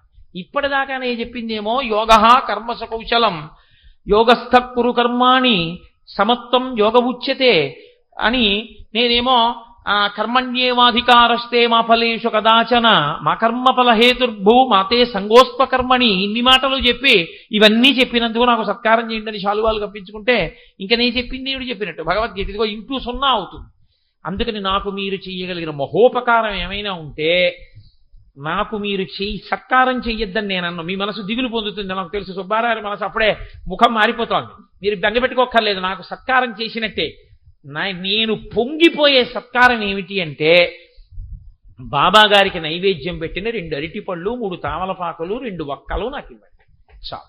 కాబట్టి అది నేను పరిపూర్ణ సత్కారంగా స్వీకరించి పొంగిపోయి ఎప్పుడెప్పుడు సుబ్బారావు గారు ఉత్సవం చేసినా అది 3 పువ్వులు 6 కాయలై కొన్ని వేల మందికి ఫలితాన్ని అందించేదై పరమేశ్వరుడు తన నిర్హేతుక కృపాకటాక్ష వీక్షణముల చేత ఆయనకి ఆయురారోగ్య ఐశ్వర్యాలు ఇవ్వాలని భగవంతుడు ఆయన ఆరోగ్యాన్ని పరిపుష్టం చేసి కొవ్వాడ గ్రామంలో ప్రత్యేకించి మిగిలిన చోట్ల పాపం ఆయన ఎన్నో చేస్తుంటారు. ఈ గ్రామంలో సనాతన ధర్మం వేళ్లు ఊంచుకుని ఇలాగే పదిలంగా నిలబడడానికి గొడుగులా నిలబడిన మహానుభావుడు సుబ్బారావు గారు. అటువంటి సుబ్బారావు గారికి భగవంతుడు అన్ని విధాల శ్రేయస్సు ఇవ్వాలని నేను త్రికరణ శుద్ధిగా ఇంత పవిత్రమైన వేదిక మీద ఒక్క మాట నా మనసులో లేనిది నేను చెప్పను. త్రికరణ శుద్ధిగా అంజలి ఘటించి భగవంతుని పాదములకు శిరసు తాటించి నమస్కరించి ప్రార్థన చేసి నేను వేడుకుంటున్నాను. కాబట్టి మనందరం కోరుకునేది సుబ్బారావు గారు చిరాయులై ఇలా ఎన్నో కార్యక్రమాలు చేస్తే, ఎన్నో జరిగితే చూసి పొంగిపోగలిగితే చాలు నాకు పరమానందం. నాకు కోటేశ్వరరావు గారు మీరు సభకొచ్చి ప్రసంగం చేయండి అని కూడా నన్ను అడగక్కర్లా, నేనే వచ్చి చూసి వెళ్ళిపోతుంటాను సంతోషంగా. నేను ఇవాళ రాలా మధ్యాహ్నం భోజనాల దగ్గరికి, ఒక్కసారి అక్కడ నిలబడి అంతమంది స్త్రీలను చూసి పొంగిపోయా కామరాజు గారితో వస్తూ. ఆ లోపలికి వెళ్ళి అంతమంది అన్నం తింటుంటే పొంగిపోయా చూసి. ఓ ఎంతమంది ఎంత సంతోషంగా వచ్చారు, నా తండ్రి ఇన్ని ముఖాలతో తింటున్నాడు పరవశించిపోయి.